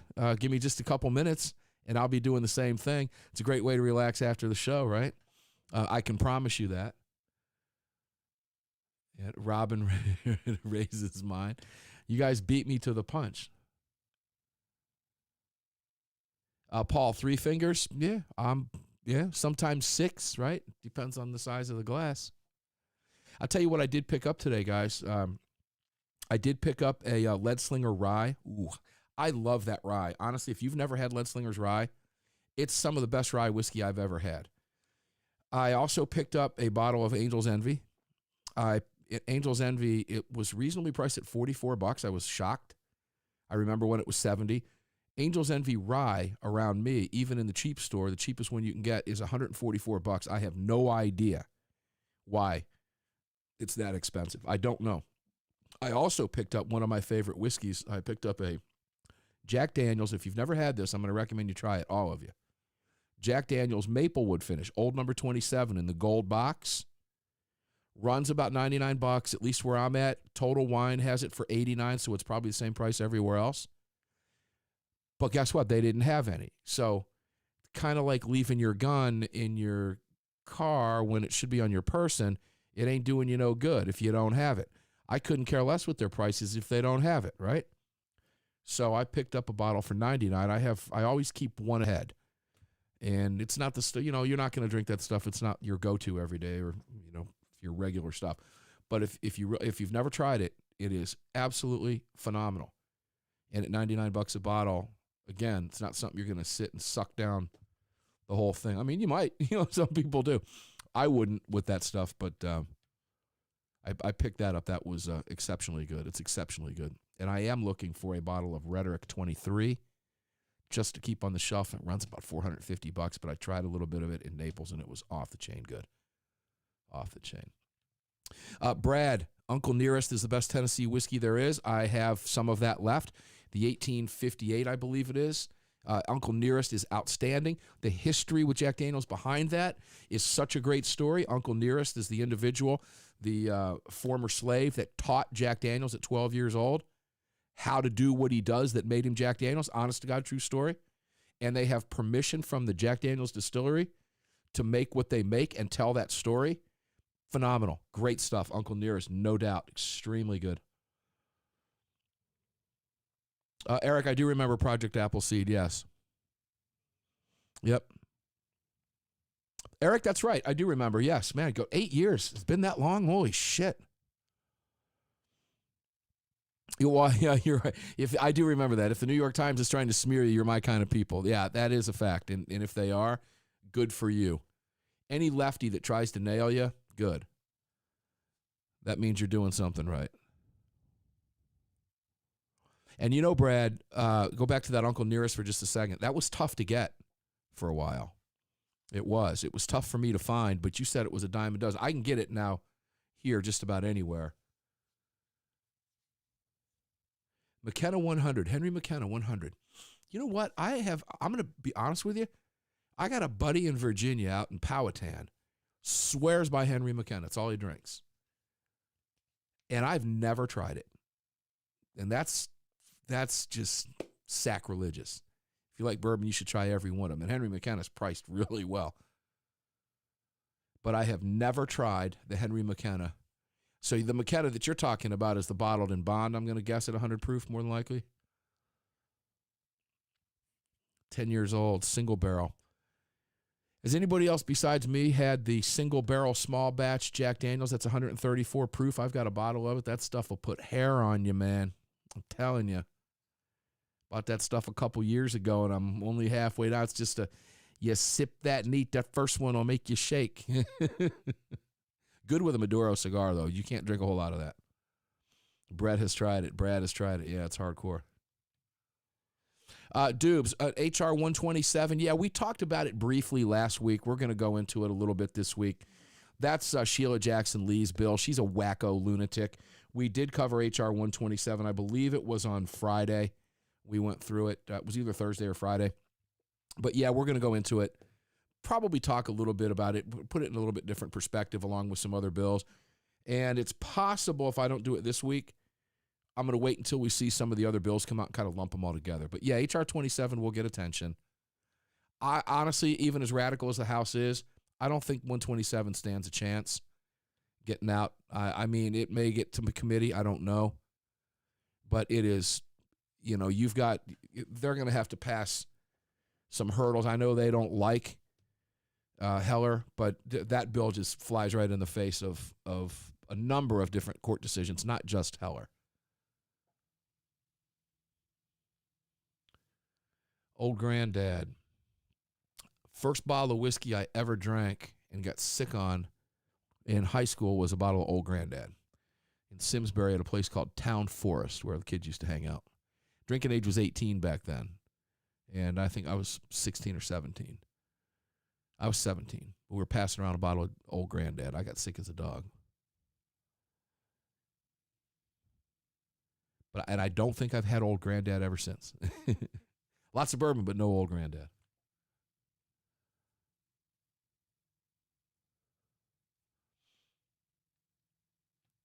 Yeah, good whiskey hurts in all the right ways, especially when you feel the burn, right? Gotta love feeling the burn.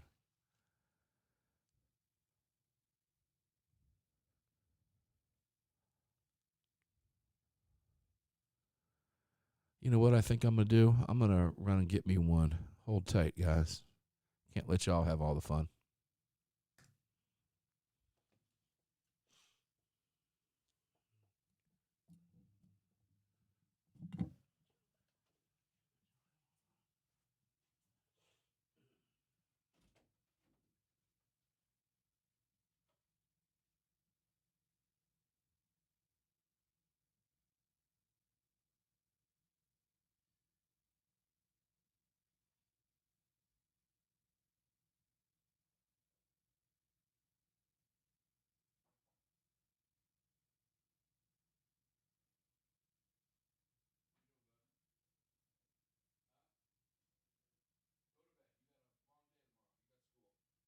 Driving yourself, right?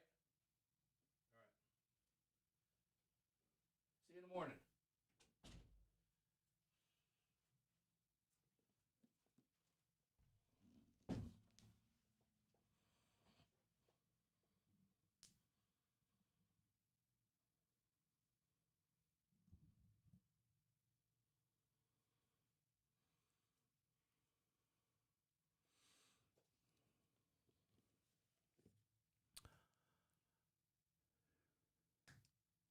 Oh, no. What's he got in front of him?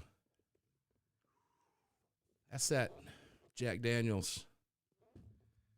Old 27. Let's see what we got in here. A gift from the gods. Maple wood finish. See that? If you've never had that, I highly recommend you give it a try. You know what I'm saying?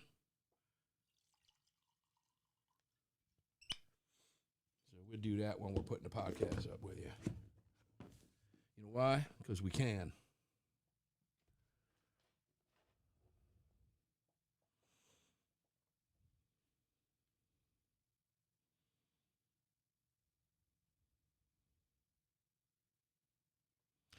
Shane, Old Overholt. Dude, I don't know if you know the history of that, but that is rumored to be the bourbon that was Doc Holliday's favorite bourbon was Old Overholt. I actually have a couple bottles of that stuff.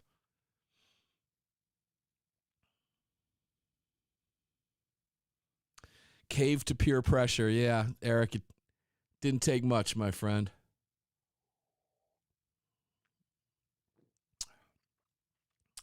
That's good stuff. Old Crow, been there. Yeah, Brett, the sign says no food or drink in studio, but notice there's always something nearby, right? And guys, God's honest truth.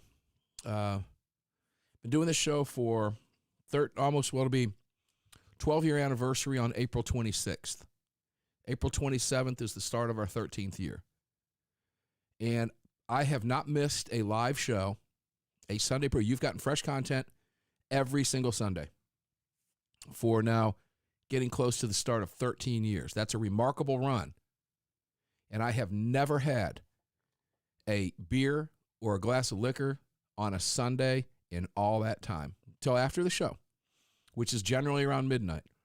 But I mean, take that through football seasons, racing season, okay, baseball season, whatever the case may be. Yeah, it's something else. It's blown a lot of people's minds, but it's true. Why? Because it's a work day.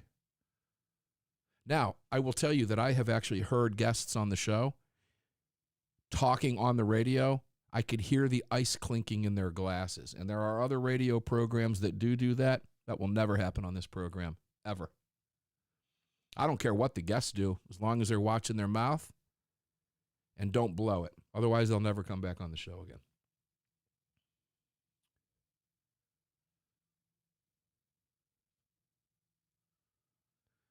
David finally got me on Lead Slingers. Hey, dude, Lead Slingers is good stuff. Smooth stuff, dude. I'm telling you, try the rye, bro. Try the rye.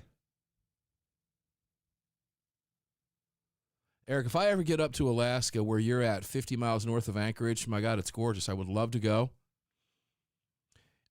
Believe it or not, well, as you know, I air up there on a couple stations. Where is it that, what's her name lives? Palin. We are there. I air on the Kenai Peninsula, I believe, still, too. I have to check the sheet. And I'm not sure if we're still in Anchorage or not. I don't know. But I have been invited by a radio station to go up and broadcast. And I honestly, it was a while ago, but I would give anything in the world to do that. Wasilla. That's right. Wasilla. Yep. Palin has heard the show before up there. I know that for a fact. We have communicated in the past. Been a while. Martin, you missed that? Let me show you. I returned with the gold label. Old number 27, Maplewood Finished Jack Daniels. If you've never had it, I'm going to highly recommend it. It's a little bit, it's on the pricey end. It's about $99. But it's not something that you're going to it's not your sit and go to. You're not going to sit there and grab that like you would a bottle of Jack Black. I mean, maybe you would. Guess it depends on your budget, right?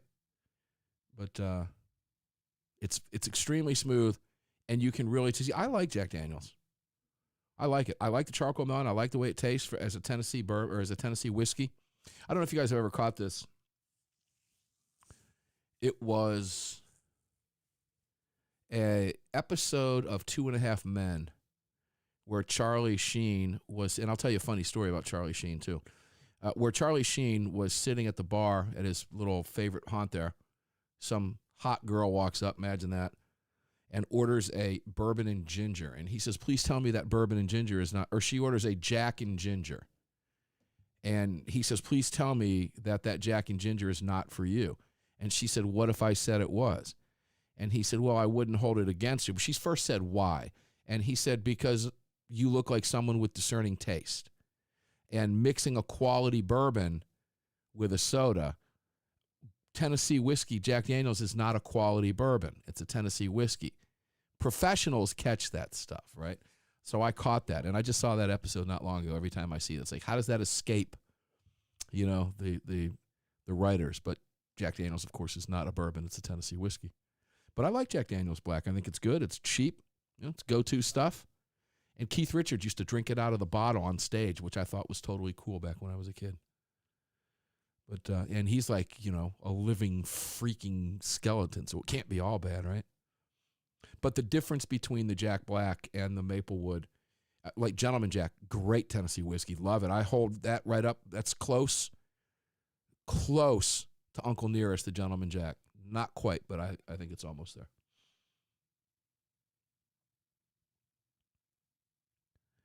Oh no, Derek, I have pants on, dude. I promise. I'm wearing pants. Let me see. You can see them. I got shorts on. That's funny.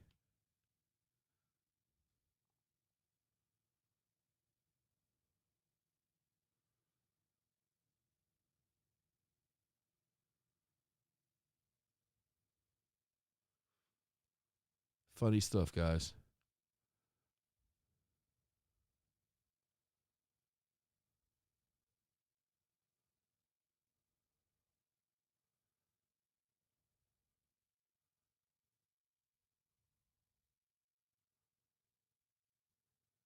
All right, homies. I'm going to cut out and get the podcast up for you here in a couple minutes and splice up some stuff for Justin and for Patricia over at Gunbroker. Might have to have one more of these, right? So cheers to you.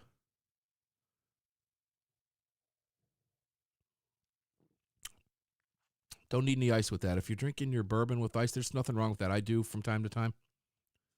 Nice rock, but neat. Whiskey, I should say. Somebody's just said Jack Daniels you're drinking. It's not bourbon. So, guys, I'm kind of pumped. Before I go, the site for the outbuilding that will become Armed American Radio Studios, dedicated with a front porch. And I just bought the Jack Daniels barrel to go on the front porch, out there. It will be constructed. Construction begins tomorrow. Well, it will be completed tomorrow as well. Most of it was prefab and built over the last month, but it is being built tomorrow. So I'll get some pictures up for you, which is going to be kind of cool. Thanks, Eric. I appreciate it. Robin, take it easy. Yeah, fun after the show, right? Appreciate it. Paul, never adulterate your liquor. Another professional. God bless you. The AAR Man Cave. Yeah. Kind of. Off-site, I had to go through some hassle. Well, it wasn't a hassle. I kept the building within permitless structure, so I didn't, and it's not considered permanent, even though we built the foundation with 6x6s dropped, because it sits on a slope, kind of by the woods, right down in the holler, right, the creek running behind it. It's pretty badass. Which is all my property, which is nice. So we have 3 rows of 4 6x6 columns, and the 2x6 around it for the base, and a 4x12, 4 foot wide by 12 foot wide porch covered going on it, which is going to be nice. A nice rail around it, which is kind of cool. Which smoker goes on the porch? Dude, the Lang. But what we're going to do is I'm going to build a deck off to the side of that. But here's the deal. I had to keep the building within certain size limits. Otherwise, I had to permit it. My property sits on a creek. The creek has a 25-foot buffer because it's a natural stream. Unfortunately for the county, my house is built within 25 feet on the corner. One of the corners of the home is built because it was built in 2002, I believe. And we bought it in 2005 when it was 3 years old. So technically speaking, according to the county, I'm not even allowed to cut my grass because my grass goes up to the edge of the creek. So you know what I tell the county, right? Pfft, get off my lawn. I've literally told them that before when they've come out when we had a flooding issue a number of years ago. So we kept the building within, I think it's at 32 feet from the creek. So what we're going to do is we're going to build a deck off to the side because I've got quite a bit of property over that side. We're going to build a nice deck off of the side of that. That's going to start at the back, and that back will be about raised, if you're looking because of the slope, about 3 feet up, and then that will go out to the side of the building, and we're going to have that covered, and we're going to put the Lang smoker out there. So, yeah, that'll be cool. And then to do it right, we'll pipe in banjo music out there, so it'll just constantly play banjo music. Just kidding. Yeah, the Lang barbecue cooker will be out there, guys. And you'll get pictures of it. It's going to be pretty cool.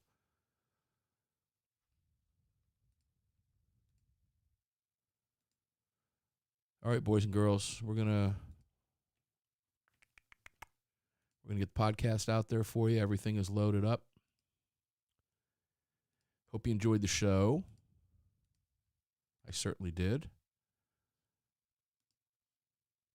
And I will see you tomorrow, 4 p.m. Eastern, 1 p.m. Pacific. And I'll put a post up on Facebook as to how the construction is going. I think you'll like it. It's going to go up on the premium side first. If you want to become a premium member, it's $7.95. Do it. We could use the support. Believe me. ArmedAmericanRadio.org. The new website will be launched soon. The guys are all over that. It's going to be a great source for 2A news, too, by the way. Think Blaze type stuff. News, blogs. By the way, if you write stuff, if you're a writer, I'll be telling you how to send stuff into them because we'll publish your stuff up on the site. But you will be able to go to armedamericanradio.org or .com, take your pick, own them both, and you will be able to just scroll through. It's going to be cool. You're going to dig it. Right now we're working on the player. All right, homies, I'm going to leave you with this. Enjoy the rest of your evening. God bless you, Eric, out there in Alaska. Sun just went down. God, awesome. Have fun. We'll see you on the radio tomorrow. Thanks for being here, guys. Appreciate it. You have no idea.